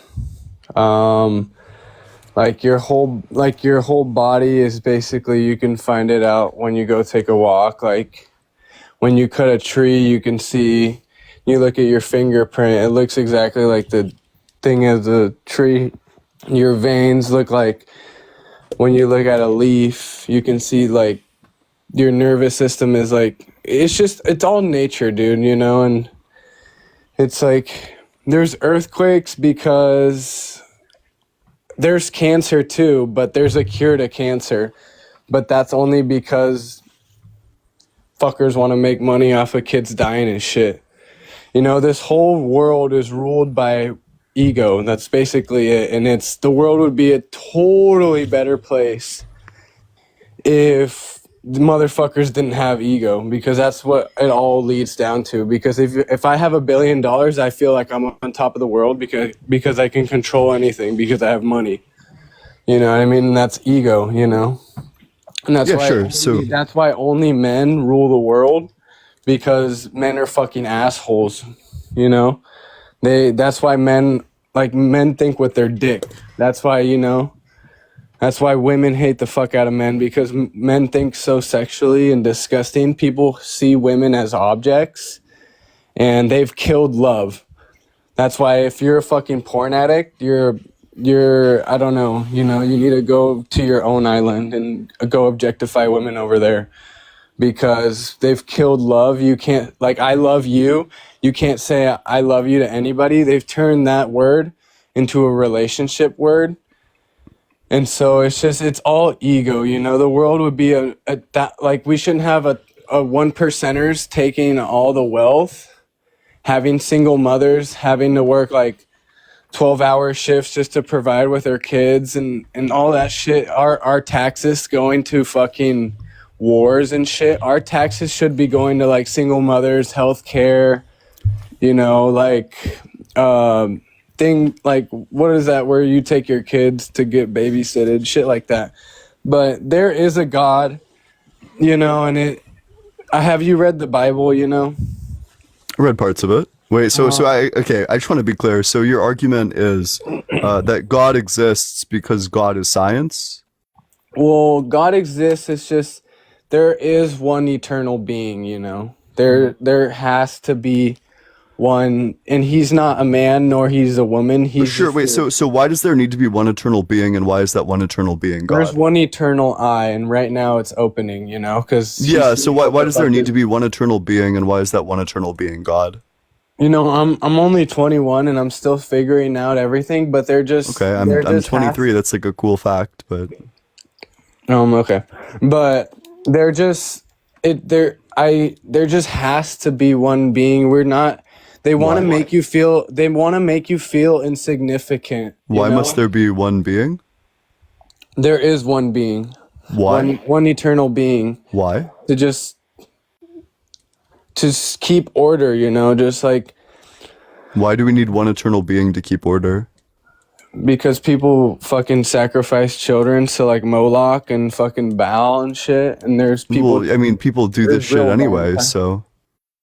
Well, that's why he sent Jesus Christ, his one and only begotten Son. There's gonna be a new Messiah soon. Well, so you said that we need a God in order to keep order, but you agree that there is not we order really in the don't world. need a God. People just need to stop doing stupid shit like fucking sacrificing children and raping women and shit like that. Wait, you gotta use the TikTok friendly words. You gotta use like raping. Oh, sorry, yeah. Otherwise, the live gets My bad. hurt. I'm not like a TikTok person, No, that's fine. It's just saying that, like, so you believe in space, right? I sure do. There you go. They want to make you feel insignificant, like you're a fucking ant. You know what I mean? Is that not TikTok friendly?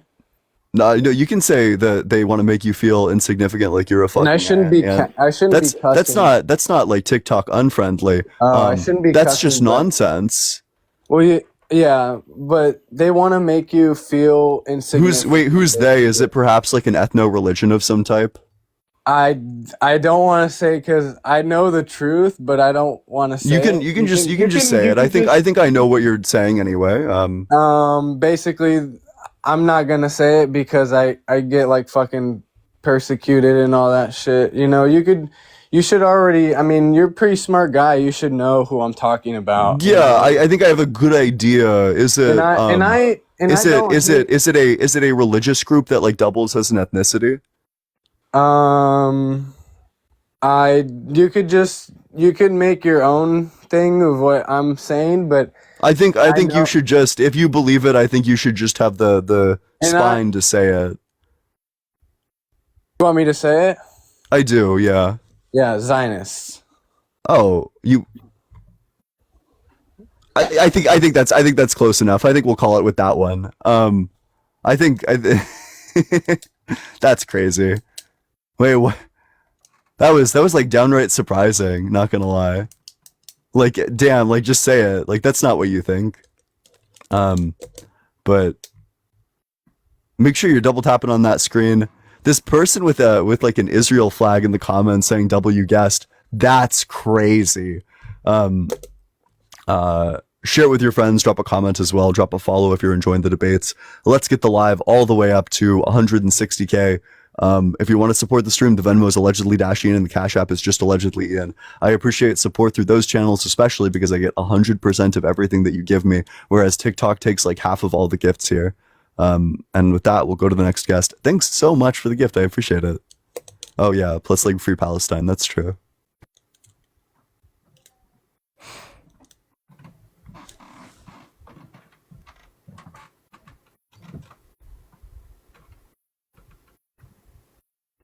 Damn, we'll see. If you want to join the community, there's a link to the Discord in my bio. I would love to see you there. Oh, hi.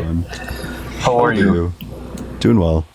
Hey, man, I always wanted to come up here just to say that you look like a Wish.com version of Bilbo Baggins, especially when you wore that little thing on your neck. You're the best, man. Oh, is that a compliment? Thanks, I appreciate it. Yeah. You look like a greasy, cheap version of Bilbo Baggins, like a hog. Gotcha. So do you have like an argument for God is real? I mean, or like... I've heard you a couple times. Everything is nonsensical, anyways, from your part and the other part. Okay, that's fine. So can I ask you like just one basic question? Like I'm sure if your worldview is correct, I'm sure if your worldview is correct, you'll have no problem answering this one basic question. If God's all good, then why do we have earthquakes? Yeah, it's like a little fan. I can't hear you if you're off the app, by the way. You need to come back onto the app. But the question is just, if God's all good, why do we have earthquakes? Guessed. Well, yeah, maybe if you stay off the app and wait for me to kick you, everyone's going to think that you did like really well in this debate. Okay, that's fine. But make sure you're double tapping on that screen, sharing it with your friends as well, as we move on to the very next guest. Hey, what's up? How's it going? Hello. Steven, are you there? Ooh, that audio is not doing it for me. Yeah, share it with your friends, drop a comment as well. Consider joining the Discord, link in bio. I'd love to see you there. Hey, what's up? How's it going? Yeah. Oh, you gotta be 18 or older. So God's real. okay, nice.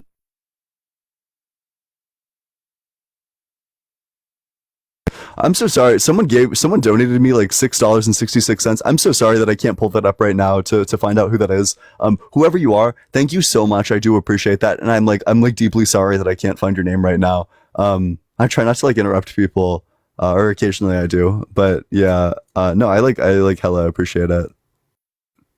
W666 in the comment section, by the way. Hey, what's up? Hey, what's up, man? Doing well. How old are you? I'm 25. Well, I turned 25 here soon. I'm 24 right now. Yeah. So what religion are you? What you say? What religion are you? Religion? I would say I'm a Christian. I grew up in a Christian home my whole life. I mean... So what's your strongest argument for the existence of a God? Well, I mean, I've been hearing you a lot on here. I just think... You bring up earthquakes a lot. I do, yeah. Do you determine... like morality takes a huge part in religion and whatever you believe in, correct? Yeah. Okay, so do you think earthquakes are evil? I think that they're like a tragedy. That if somebody caused an earthquake, I would say that person is evil. Yeah, that person's fucked up. Yeah, definitely. Yeah. I agree too. But like, do you believe that people dying is wrong? I think innocent people dying is wrong. Yeah. Okay, well, I mean, I totally agree. Like, if innocent people shouldn't die, but it's people who don't deserve to die makes other people want to live their life better. Does that make sense? It's like the good and bad of things. I feel like that determines, what matters in life. Like when you see somebody die from an earthquake, you're like, damn, I really don't have that much time. Like my life could be gone tomorrow. You understand? So does God have the power to motivate people in this way without taking the lives of 60,000 people a year with earthquakes? You would think, but God doesn't interfere with what goes on in our lives. The Bible says our lives. The Bible says that He's not going to interfere with anything that you go through. He gives you these objectives and these hardships so you could become something better. It's supposed to make you grow. Is if God doesn't interfere with our life and hardships, is prayer useless? Well, yeah, I mean, I'd say it's pretty useless too. But I mean, sure, that's fine. Like prayer is useless then. Yeah, sounds good. I mean, religion is definitely something that can't be proven. Just as your stuff can't be proven. You wouldn't be on TikTok saying God isn't real if there wasn't a little question mark by it. Yeah, my bad. So I think I'll give you an analogy because I don't think that like an all good God who's all powerful is capable of like standing by and doing nothing. Let's say that you're like an all good police officer, a contradiction of terms, I know, but just bear with me. And you encounter like a child being raped. Could you be an all good police officer and like not interfere and stop this? No. As a police officer, I think you're obligated to stop something like that. Okay, so let's say that you're like an all good next door neighbor, and you hear in the apartment right next to you, or like in the alleyway next to your apartment, you hear someone being like unalived. Could you be an all good person and not take steps to interfere with this person being unalived? Like at the very least, like calling the police on this person. I mean, I think taking action would be the right thing to do. Yeah, but could you be all good and like just ignore it? Could you be all good and ignore it? That is a really tough question because I'm not that kind of person. I have a big heart, and if that was happening, I would stop it. I know there's a lot of people nowadays who are takers and not givers, and they probably wouldn't, and they're not to blame for that. But, I don't know where I'm going with this. I'm not the smartest person, but I understand where you're coming from, and I understand that religion is like almost impossible to like keep having faith in it because you'll never get like the sense of like if it's real or not. You never get like everyone says like you gotta let Jesus in your like heart or whatever and all that, and it's just like how the fuck do you know? when you have, because your life still remains hard and it still remains to not interfere. And you know what I mean? So I mean, it sounds like you're just if you would interfere in the scenario, if you if when you hear somebody being like unalived in the alleyway next to your apartment, you would take a step and intervene, or at the very least, like call the police, then it sounds like you're a better person than God, because from the description you gave, God does nothing to interfere with any part of our lives. So that's fine. Let's say that God doesn't interfere. God God allows people to be unalived by earthquakes. Why would he create earthquakes at all in the first place? Oh man, I really wanted to listen to your question, but I had something to say, and it was go for it. Yeah. Okay, so you said if God was to interfere, how many people do you think would switch over to Christianity? All of them. All of them, yeah. Hey, all of them, exactly. So what's the point of religion if there's no faith? Like, it's all about faith. Religion wouldn't exist if God did interfere. You understand that? Wait. So I mean, we could have religions just around like a thing that we know exists. Yeah, but so if God values faith, then why would he reveal himself as Jesus at all? Exactly. I don't understand that either. Also, it's a contradiction. It's a contradiction. Yeah, exactly. It is a contradiction. Yes. Like God created all of mankind in his own image, correct? And he sent his only son, Jesus, down, which is kind of weird to me, because if you're God and you can create people at will and dispose of them whenever, then why was your son so important? If you can create the heavens, the earth, and everything in between, I'm in between both. Like, I can't say no to God, but I can't say yes to what you believe either. You know? No, I mean, insofar as God is contradictory, then it seems like saying no to God makes a lot of sense. Well, contradictions can't be true. Religion can't exist if God was here. Well, yeah, it could. We could just all be like worshiping a thing that we know exists. The same God. Nobody would ever commit wrong. You understand that? It's the that would be so nice. Like, right? Like, wouldn't it be sick if nobody committed wrong? Exactly. If nobody had to deal with hardship, everyone was just happy and didn't have to grow and get over obstacles. Wouldn't it be great if people didn't know how to challenge themselves?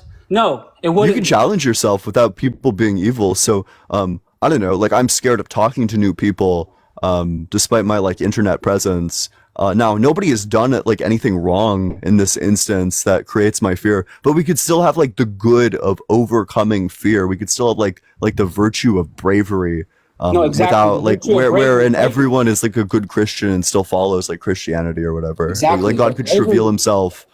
So then why doesn't God just reveal himself? Why doesn't God just reveal himself? Because the whole world would switch. It would change. And yeah. And what's the problem with that? What's the problem with that? Well, you know, I don't fucking know, man. I wish I knew. But, I mean, I'm sure you're in college and you have philosophy class and all these things. I mean, I graduated, but yeah. Okay. See, I never went to college, but I mean, I chose the route of working a shit ton of different things, figuring out trades. I'm not here to talk about this, but I don't know. I think what you learned in school is good, but what I learned in church is also good. And I don't think any of us are at fault. And I just hope that if you don't believe in Christianity, and I fucking can't find the words, bro. I just can't find the words. It's just hard. I'm a yapper, certified. Imp, thanks so much for the roses. W Imp in the comment section. I appreciate you. I just got back from the fucking Jimbo, so that's why I'm really out of breath and shit. Well, man, that's fine. I'm sorry. I don't really know what to say anymore. I mean, you got me stumped. Earthquakes are wrong. You know, if God did reveal himself, the world would be a better place, but it wouldn't be, you know, it's like yin and yang, you know? It's like God can't just be white. The yin and yang can't just be a white fucking circle.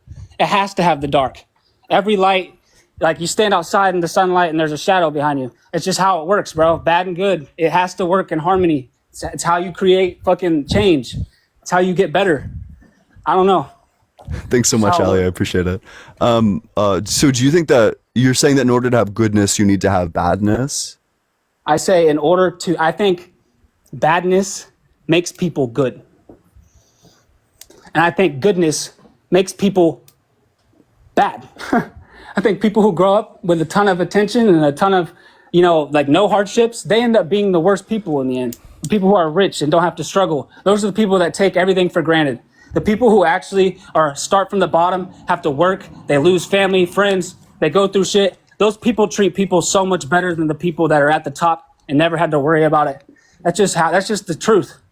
I don't think. Okay, wait. So do you think that in order to have goodness, you must have badness? Exactly. Yes. Okay. Do you think God is all good? Hell no. Okay.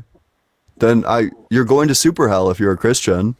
Straight to super hell. You're going to like turbo ultra. I don't think God is all giga hell. good because God isn't. He doesn't interfere with what goes on anymore. It's like I don't know, man. I don't think I'm going to super hell. I mean that's like pretty against the Christian doctrine if you think that God is not all good. It is.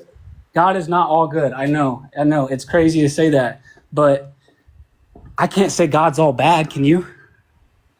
Well, I wouldn't say that he's all bad. Well, first of all, I don't think he existed. But judging by his actions from the Bible, no, this motherfucker is not good. This is one evil dude. Not gonna lie. He seems like an evil dude, but how could you call someone evil that don't interfere? For not interfering. For not exactly, because I did say earlier that you should interfere, but that's just me. Like, I don't even think he knows what goes on. Yeah, it's you and it's me. Like if you hear somebody getting like unalived in the alleyway next to you, and you don't call the police, you're evil. You're evil. I would feel bad about that. I would feel bad about that if something did happen and I didn't say something. I would feel bad. Definitely. Someone in the comments. So Biden is evil. Biden. Yes. Biden is evil. I think. Yeah, that's true. I agree with that. Yeah. Biden. I don't think Biden's evil. I think the people, playing Pinocchio with his body are evil. Well, I don't know. I think they're all evil. Like they're all evil. I mean, I wouldn't even say Donald Trump is the right option. I mean, I fuck with Trump. I live in Florida. Everyone fucks with Trump here, but I wouldn't want him to be my president. We need somebody else to step up. No, I mean I agree. Yeah, but I don't understand how he got elected. Yeah, but I don't want to get too far from the. I know. Topic, Definitely not. Yeah. Fuck politics. I'm not here for that. I'm probably gonna move on to the next guest, but I do appreciate you coming on up here. It was here. good talking to you, man. You're way better than fucking Dean. That nigga Dean can die. Fuck that. Wait, you can't say. Or maybe you could say it. I don't know. I'm not sure what race you were. Well, that sure was. Well. What the fuck just happened? I'm still processing that one. What the fuck? Yeah.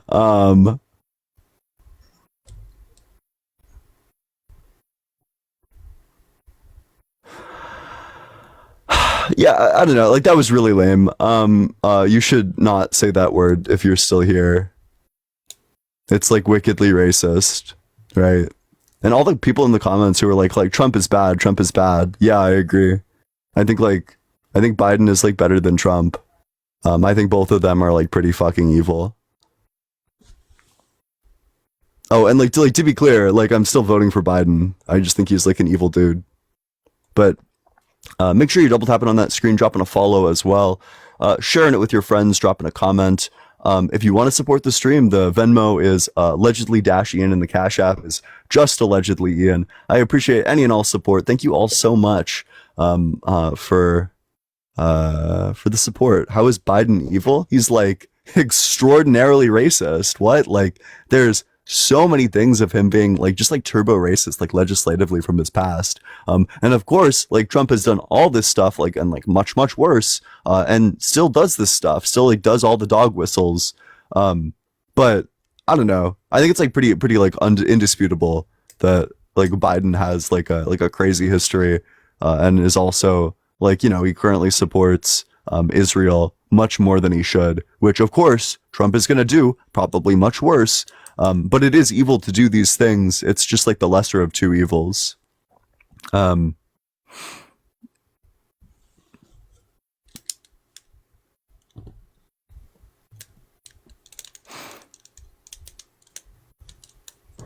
Yeah, make sure you double tap it on that screen as I try to find.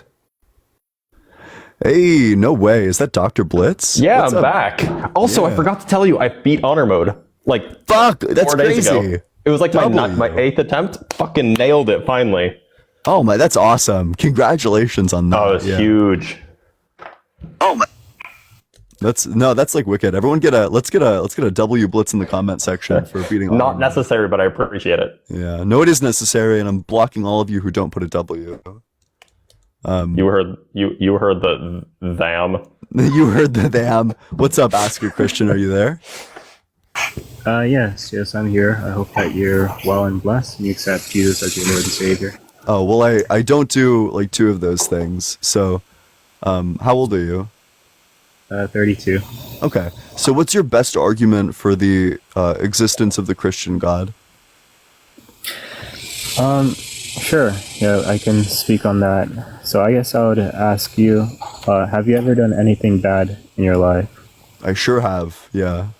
Mm-hmm. Yeah, I've done bad things as well. For all sin and fallen short of the glory of God. So when we're doing something bad, are you doing it against a description that stems from your brain, or are you doing it against, someone who is divine, like holy, righteous, and pure? Yeah. So, crikey! Thanks so much for the safari hat. I appreciate it.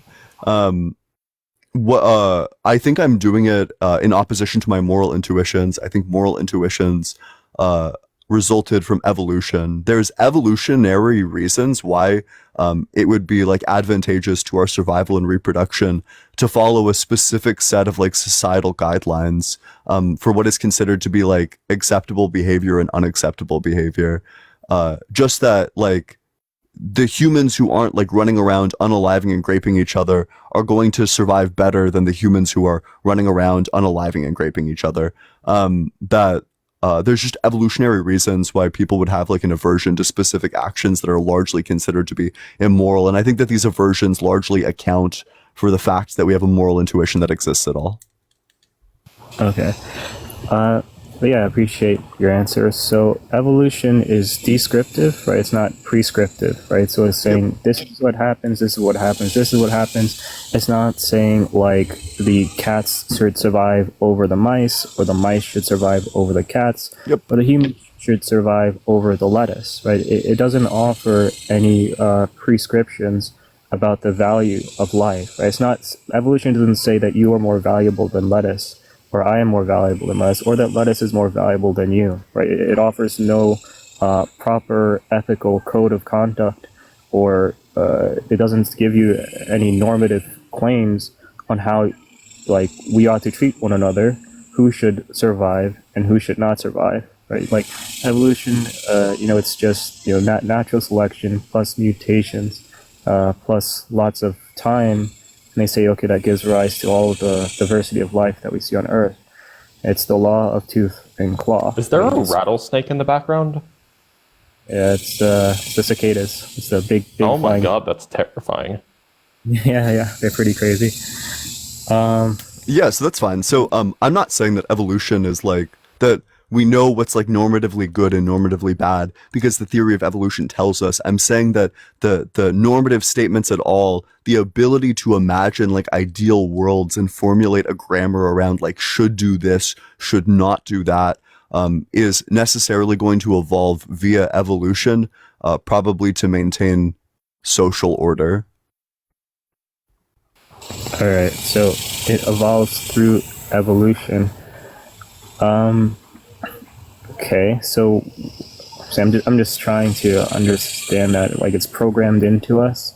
Yeah, so we have like a moral intuition, right? Like if I asked you, like, would it be moral for me to, like, I don't know, what's something the Bible doesn't talk about? Would it be moral for me to like rip this like sick bong or like take this like sick like bong hit and then like blow the smoke into like someone else's face? Like intuitively, my moral intuition says that this is like a thing that's like very wrong to do, just because you're causing like gratuitous harm to others. And I think that this moral intuition that I would hope we share, the specific contents of it is going to be societally determined, but the fact that we have a moral intuition at all, to me, is a sign that we evolved the moral intuition. there's like other animals who have similar moral intuitions. There's like elephants who will take retributive action against people who have like wronged them. Like they'll come to humans, like funerals, and they'll like disrupt them if an elephant was like unalived recently. Or we have like chimpanzees who will take like similar revenge type actions. Just that it seems like there's some concept of right and wrong that is selected for evolutionarily. Okay. So do you believe like you have a soul? No. Okay. And so you would be like a physicalist, right? So you affirm all that is actual is physical, like molecules in motion. I'm a naturalist. Wait, Kathy, thanks so much for the $25 on Cash App. W Kathy in the comment section. If anybody else wants to support the stream, the Venmo is allegedly -Ian and the Cash App is just allegedly Ian. I especially appreciate the direct support because TikTok takes half of all donations. Thank you so much, Kathy. I'm a naturalist, so I believe that all the properties that exist are natural, all the entities that exist are natural, and all the causes that exist are natural. I don't believe in like supernatural things. I'm not necessarily sure if that like precludes me to physicalism. Yeah. So like a naturalist, all right, that works. So all that is actual is objects extended into space. So no like angels, no souls, no God. So if someone were to go and kick a puppy into the ocean for fun, would that be like good, evil, or doesn't matter? My moral intuitions would tell me that that's evil. All right. So it's evil, and is it evil because like it derives from your brain, like you so morality is subjective, right? Just grounded in your brain, and you would go and define that action as immoral. It's subjective, but it's going to be like there's going to be like widespread things. So for example, we have things like empathy. So I know that I don't like to suffer, which would lead me to believe that other people also don't want to suffer, and would also lead me to thinking that like dogs don't want to suffer. So based on like this like shared desire away from suffering, I'm going to intuit that inflicting suffering upon this dog is wrong, just based on like empathy. Okay, so empathy is electrons and chemicals like reacting in the brain, right? Yeah, that's true. Okay, so I guess according to physicalism, you're a bunch of molecules in motion. I'm a bunch of molecules in motion. There's a couple of things here. So I guess the very mental states that you would have would be stemming from prior causes, leading even to outside of your body, all the way to the beginning of the universe. So whatever molecular or chemical arrangement that you have in your brain is just a product of prior causes. That would tend to lend itself to hard determinism, which I'm a hard determinist, yeah. Okay, so the rejection that you have like free will, and yeah. That would be the rejection of personal agency. That is yes and no. That agency is an illusion. That you do you actually have agency? Like, are you the first cause of all of your actions? No. Are you? Can you be held morally responsible for your actions? Yes. All right. So can I be held? Okay. Yeah. So it's first cause. Yeah. I'd tend to hold to that. Like we have a soul. Like a soul is an immaterial will that would allow us to choose between loving God or rejecting God. Mm-hmm. So you're holding to that. The mental states are products of prior causes, and being a hard determinist, so that your current mental states are just what things like the external environment programmed you to be, essentially. Like ultimately that everything is going to, like, if you trace it back far enough, there's certain internal causes to specific states, but like these internal causes, if you go back far enough, either come from internal causes or something external to you. So for example, I could have this desire to make like really raunchy jokes and then get like a negative social reaction. So now I have like a desire to change this like a initial desire to make raunchy jokes inside of me to like a more appropriate form of humor. So what I desire, I can like desire changes in my desires. But ultimately, like every single desire is going to come back to an external cause if you trace it back far enough. Yeah, I think that's just like fundamentally true. Yeah, I think like libertarian free will is like one of the most philosophically bankrupt decision or like viewpoints in like all of philosophy. There is some room for internal causes as well, just due to genetics and biological causes that are entirely intrinsic. But again, that doesn't escape free will. Yep. That doesn't let free will escape. Yep. I got it. All right. So yeah, so as a naturalist, so everything is physical, and so your mental states are like electrons and chemicals reacting. So that includes empathy. So empathy is just a set of electrons and chemicals reacting. Yep. And what's the problem with that?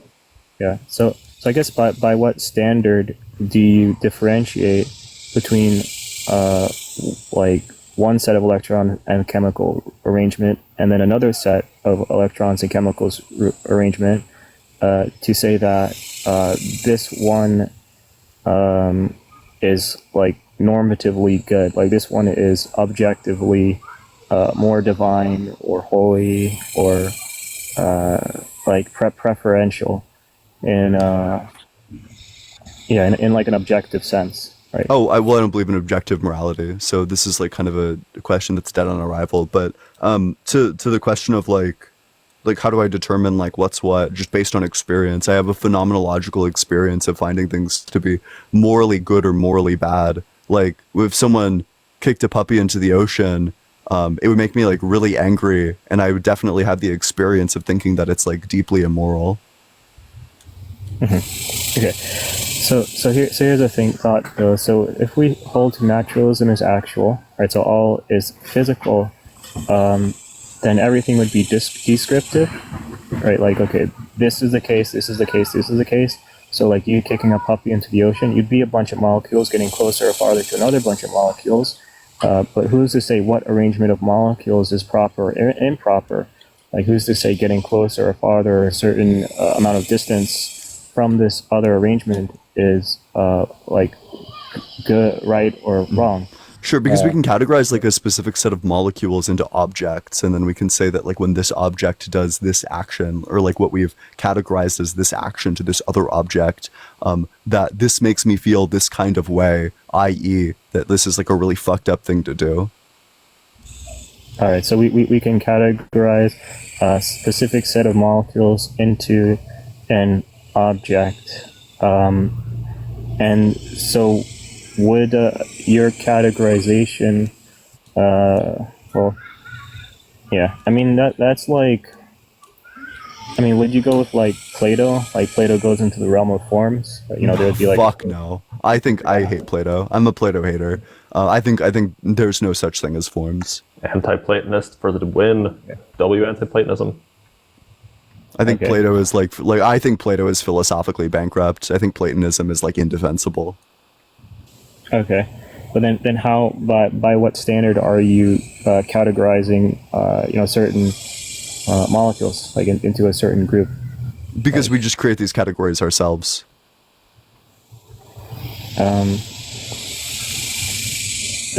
Does everyone, is there a universal agreement amongst all humans upon these categories? No, exactly, because categorization ontologies are going to be subjective largely. Okay. That said, there is a pretty or a nearly universal categorization of some things. These things tend to be kind of probably biologically driven or evolutionarily driven. Things like disgust responses towards gore. That would be an example of something that's nearly universal. It's obviously not universal, but very nearly so. Mm-hmm. Sure.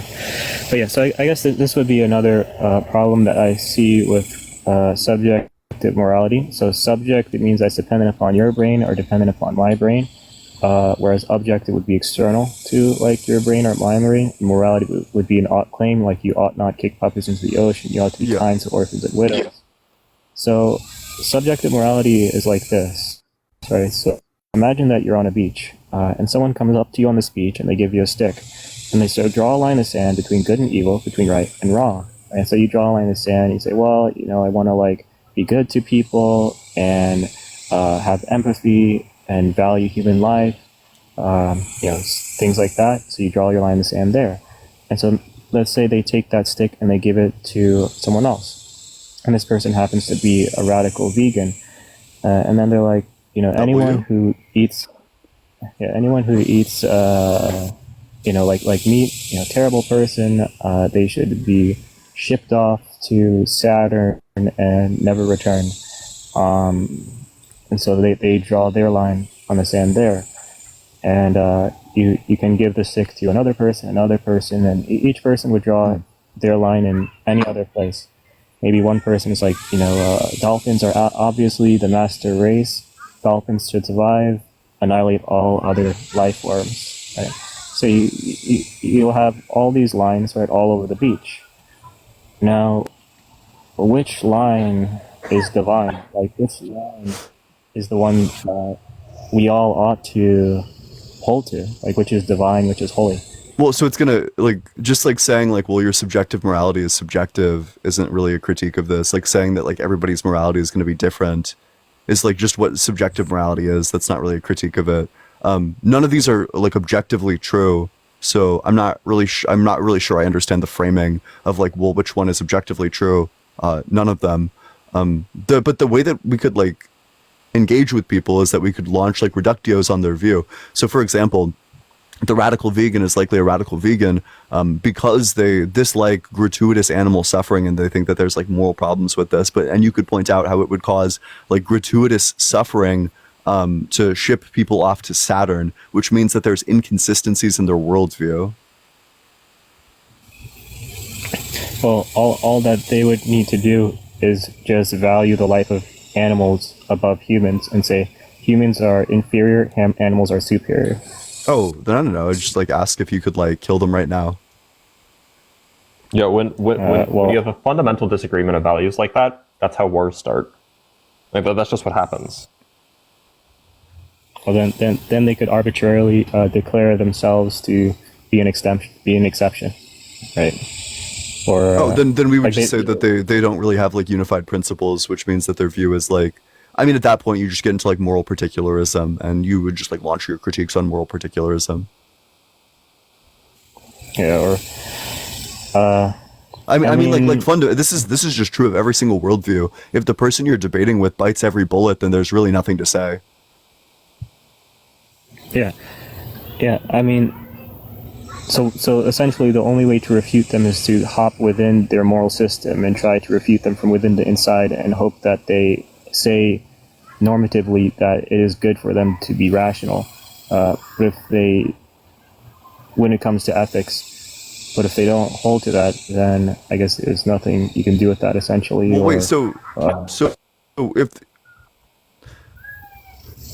this is going to be true of both of our worldviews. So, like, if the contention is just like, well, I mean, if they don't respond to logic, if they don't respond to reason, then you're fucked. So I'd ask you, same scenario. Let's say that I find you someone who holds all these, like, abhorrent beliefs and doesn't listen to logic. How are you going to convince them if they don't listen to logic? Well, yeah. I mean, that's like a good question. Or better yet, let's say that they have all these abhorrent beliefs, but they claim that it comes from objective morality of their religious figure. Yeah, but I think this is kind of like the thing that I'm getting to here. So the lines in the sand, all the lines are equal, which is they're all the same, right? Like if we're holding to its subjective, I can't objectively say, okay, well, my line is better than, like, Kim Jong-un's line, right? Like, Kim might send me to jail if I have the same haircut as him in North Korea, and I might object. I might, like, look at his line in the sand and say, hey, that's not a good line. But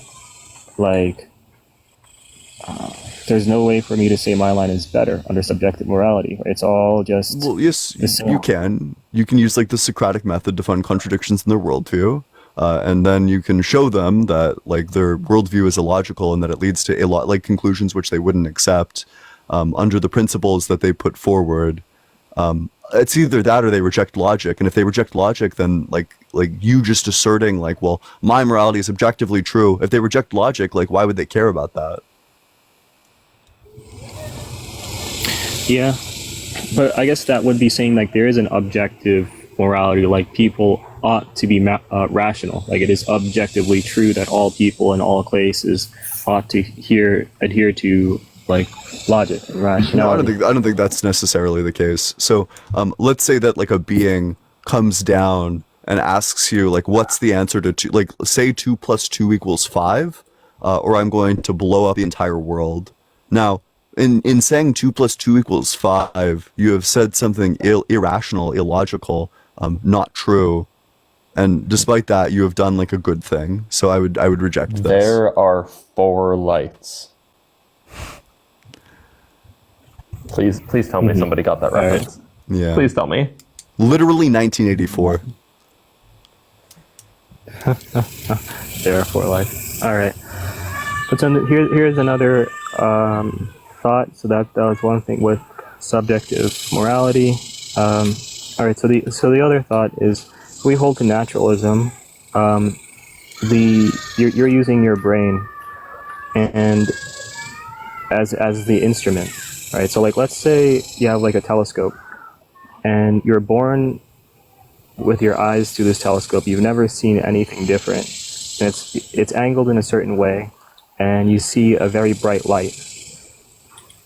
So now the question is what you're seeing what's actually there, or is what you're seeing some type of misconfiguration in the telescope, right? If you have never been able to remove yourself from the telescope to like evaluate it from the outside, you would have no way of knowing, like, okay, is this telescope working correctly? Is it not?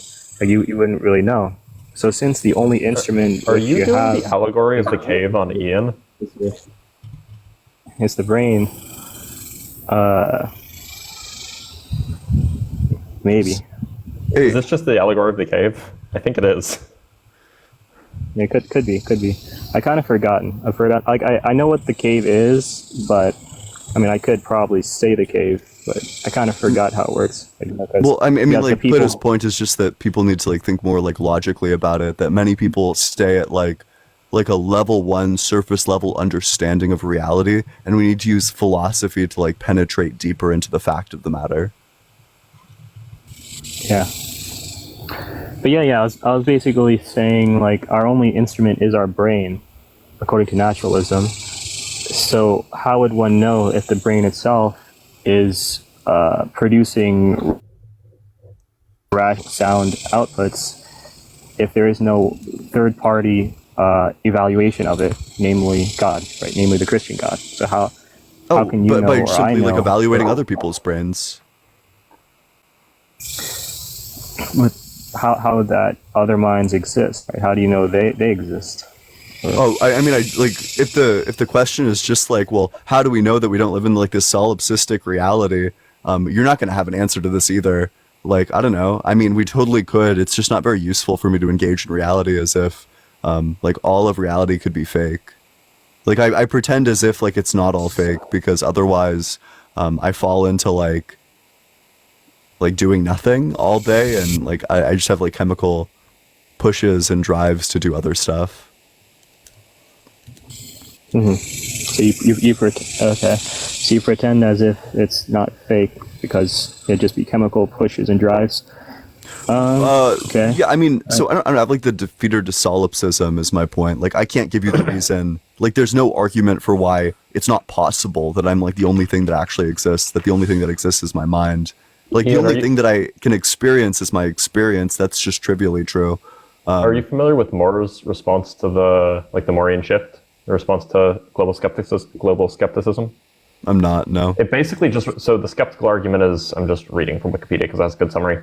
The skeptical argument is if S, or if Ian doesn't know that not SP, skeptical possibility, then Ian doesn't know that Q. Or Ian doesn't know that not SP, therefore Ian doesn't know that Q. So if you don't know that you're not a brain in a vat, then you don't know that the real world doesn't exist. You don't know that you're not a brain in a vat, therefore you don't know that the world exists. So all Moore does is say, oh, but we do know the world exists, therefore you're not a brain in a vat. You just flip the premises, and it's just a like, it seems kind of trivial, but the idea is just like look, we understand that like the typical example is something along the lines of, you just say, look, I have a hand exists, therefore the external world exists. It's just that. That's fine. Although I think like the skeptic could reject the idea that you actually have a hand. Yeah, sure, but if you accept the premises, then you can come to a conclusion. It's just a skeptic might not accept the premises, but you might. Oh, okay. I mean, yeah, like that's what I accept. Like I heuristically accept that like reality exists. Yeah. So. Okay.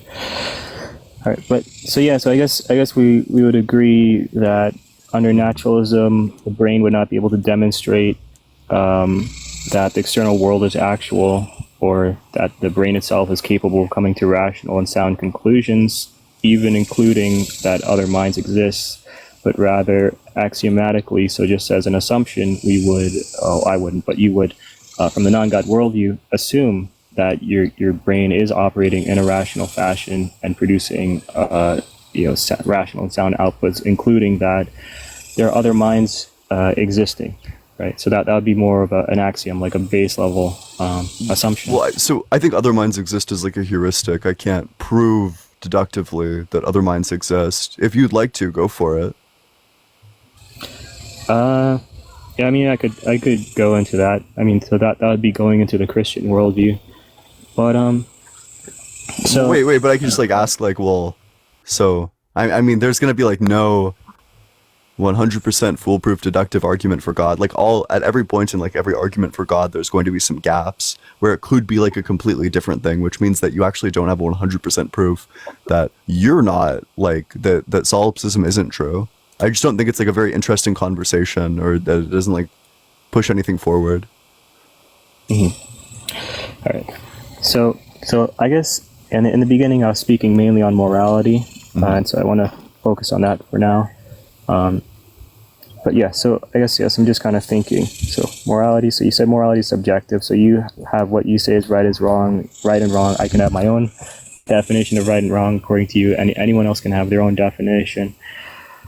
So it's not a question of can, but do. I'm not making so when I say that everybody has like that morality is subjective, I'm not making a normative claim, I'm making a descriptive one.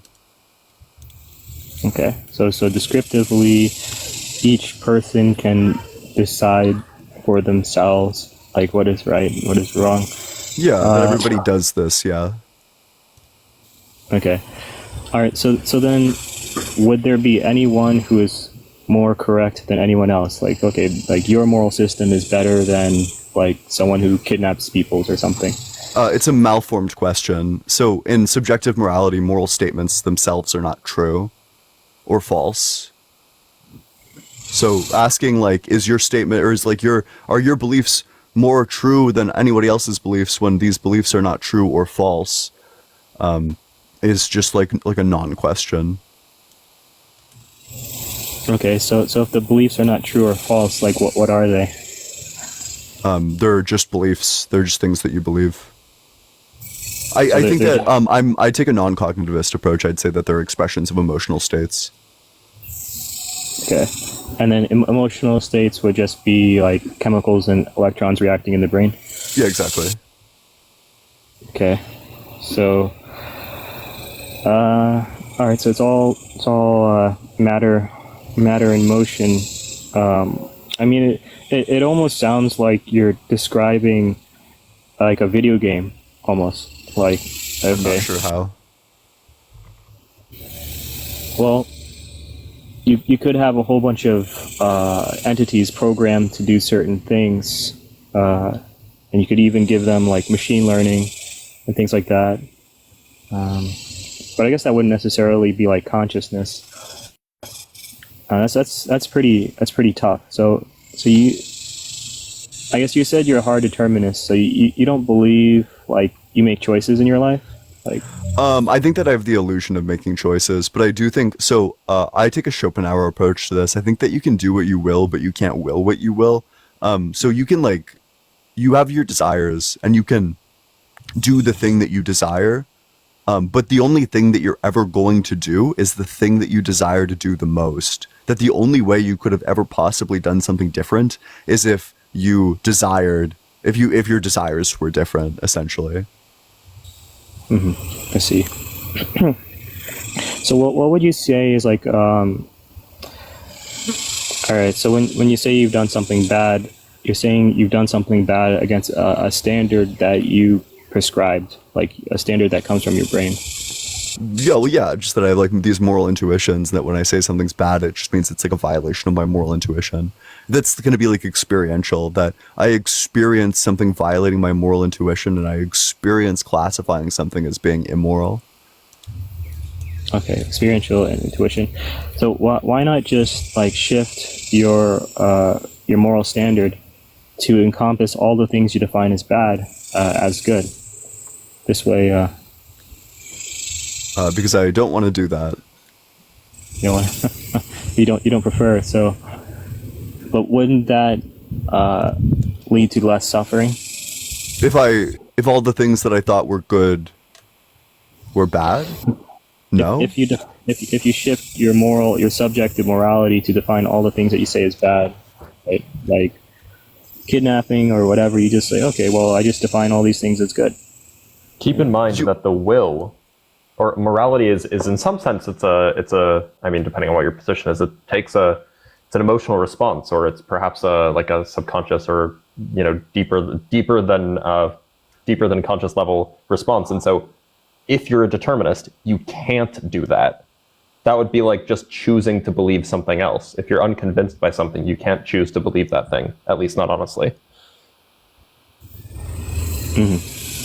Yep, I see. So holding hard determinism. All right. So okay. So what like prevents you from, because okay, so you're saying you're going against your own thing. So my question. All right. So what prevents you from repenting? I appreciate it. What? What prevents you from repenting and accepting that Jesus? I don't desire to. I desire to believe things that I truly, genuinely believe to be true. I don't believe that Jesus that Jesus is God, or that accepting him, or like any of this other lore, because I don't desire it, and because I don't think it's true, and I only desire to believe true things. Then I'm not going to believe this thing because I don't desire to do so.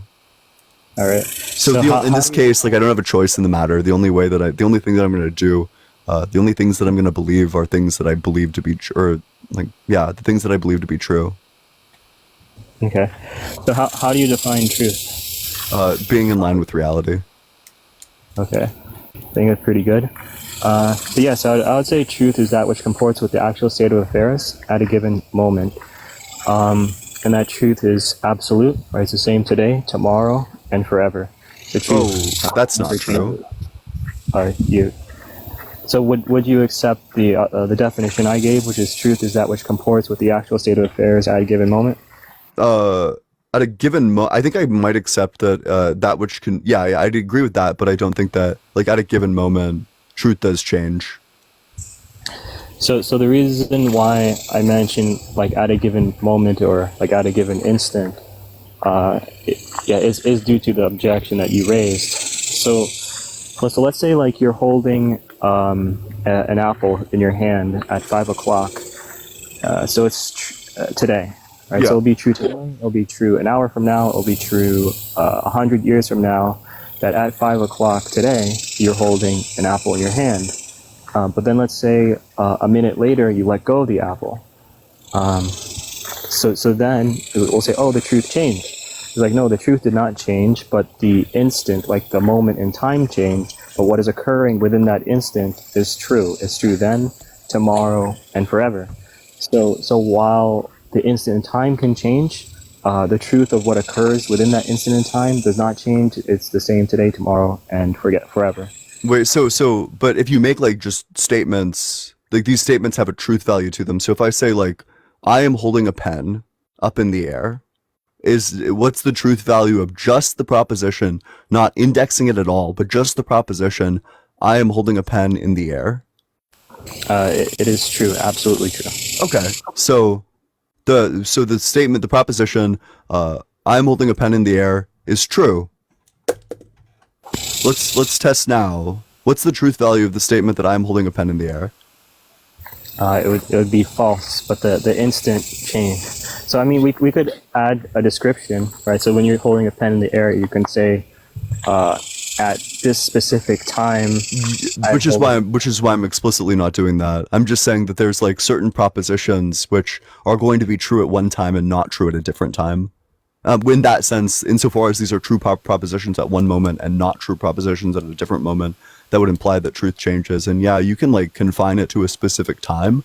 That's fine, and that might even solve the problem. But the fact of the matter is that like these statements have truth values, and these truth values change.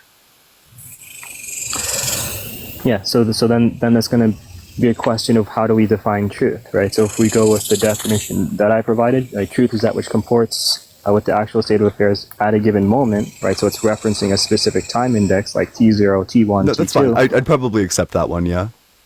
Okay. So then we could say, okay, at T0, you're holding the pen, and then at T2, you are no longer holding the pen, right? Yeah, that's fine. But you would agree that the statement like I'm holding a pen in the air, that this has a truth value. That there's like this statement which has a truth value and doesn't need an index to have a truth value. Well, yeah, so you're asking me that question within the context of a certain time index, right? So at T0, you're asking me, am I holding a pen? Yeah. So at T0, I'm saying yes, right? So at like 5 o'clock, right? So at 5 o'clock, you ask me, am I holding a pen? So at 5 o'clock, I answer yes within the context of 5 o'clock, right? At that specific time index. So, wait, this is like a random question, but do you think God knows what time it is? Yeah. Do you think that God exists outside of time? Yeah, like I think he's inside and outside of time. He's omnipresent. He's inside and outside of time. Yes. So is he all the way inside and all the way outside of time? Yeah, I think so. That just sounds like a P and not P contradiction to me. Okay. But yeah, I mean, those are good questions. All right, so yes, pretty much we're talking about truth, right? So truth is, that which comports with the actual state of affairs at a given moment. It doesn't change, it's absolute, it doesn't change. And, let's say if you or me were to go for a walk and were to see a Pomeranian, and I were to say, okay, this Pomeranian is ice cream, right? Reality doesn't warp, and that Pomeranian doesn't literally become ice cream, right? So this shows that truth is not dependent upon my brain or your brain, but rather it is like external. So there is an external truth. It's not dependent upon your brain or my brain. So we established a few things about truth, right? Truth is the same today, tomorrow, and forever. Doesn't change. Truth. Well, wait, but I reject this proposition. Okay. Like which part or what? Okay, wait. So, before God created the earth, what's the truth value of the proposition the earth exists? Before God made the earth exists. I guess it would be false. Yeah, okay, so after God makes the earth, what's the truth value of the proposition God made the earth? That would be true. Okay, so it seems like the set of true propositions changed. I mean, if we're keeping our statements vague, then we can make it appear that truth changes. But if we use a great degree of specificity with regards to the statements, then we'll see that truth does not change. Right? Yeah, okay, that's fine. I can probably agree with that, sure. Okay, sure. All right. Okay, yeah, so truth is not dependent upon your mind or my mind. All right, so that's what truth is. All right, so I guess, I'm just kind of thinking. I would hate to cut this off, but I probably do have to get going soon. Okay, sounds good. Yeah, I appreciate it. Thanks so much for coming on up. It was I always appreciate like the more philosophically minded conversations as opposed to like the just yelling. All right, sure, yeah. Thanks for having me. Have a good one. Yeah, thanks so much. Yeah, I hope you come back up later or in the future. Hey, Blitz, thanks so much for coming on. I appreciate it. If y'all aren't following Blitz, you should definitely consider doing it. If you want to support the stream, the Venmo is allegedly -Ian and the Cash App is just allegedly Ian. I deeply appreciate all donations that are done through Venmo and Cash App because TikTok takes half of everything that's like sent through TikTok, which is not to say that I don't appreciate the donations through TikTok. Of course I do. But make sure you drop a follow so you never miss a debate in the future. We're just about to go and raid Dean. Dean is live on It's Not Dean with 2 A's and 2 N's. It's his second account, so let's go over there and let's raid him. But I love all of you. Thanks so much for stopping by. And if you want to join the community, there's a link to the Discord in the bio. Of course, Blitz. Yeah, you're always welcome up here. Only join the Discord if you're 18 or older, but we talk about politics, religion, philosophy, anything you want to talk about. You need to copy and paste the link into your Discord app, or you need to access it via a web browser. So go to tiktok.com on the internet and go to allegedly.in. That's my TikTok page, and you can access it that way. It's a great place. I love going there. I spend lots of time in VC. I've made so many good friends in the Discord, and I'm sure you would too. I also notify everyone every single time that I'm live. Anybody of any religion is welcome to join it. Just be 18 or older. I love all of you, and I hope you have a wonderful day. All right, bye-bye.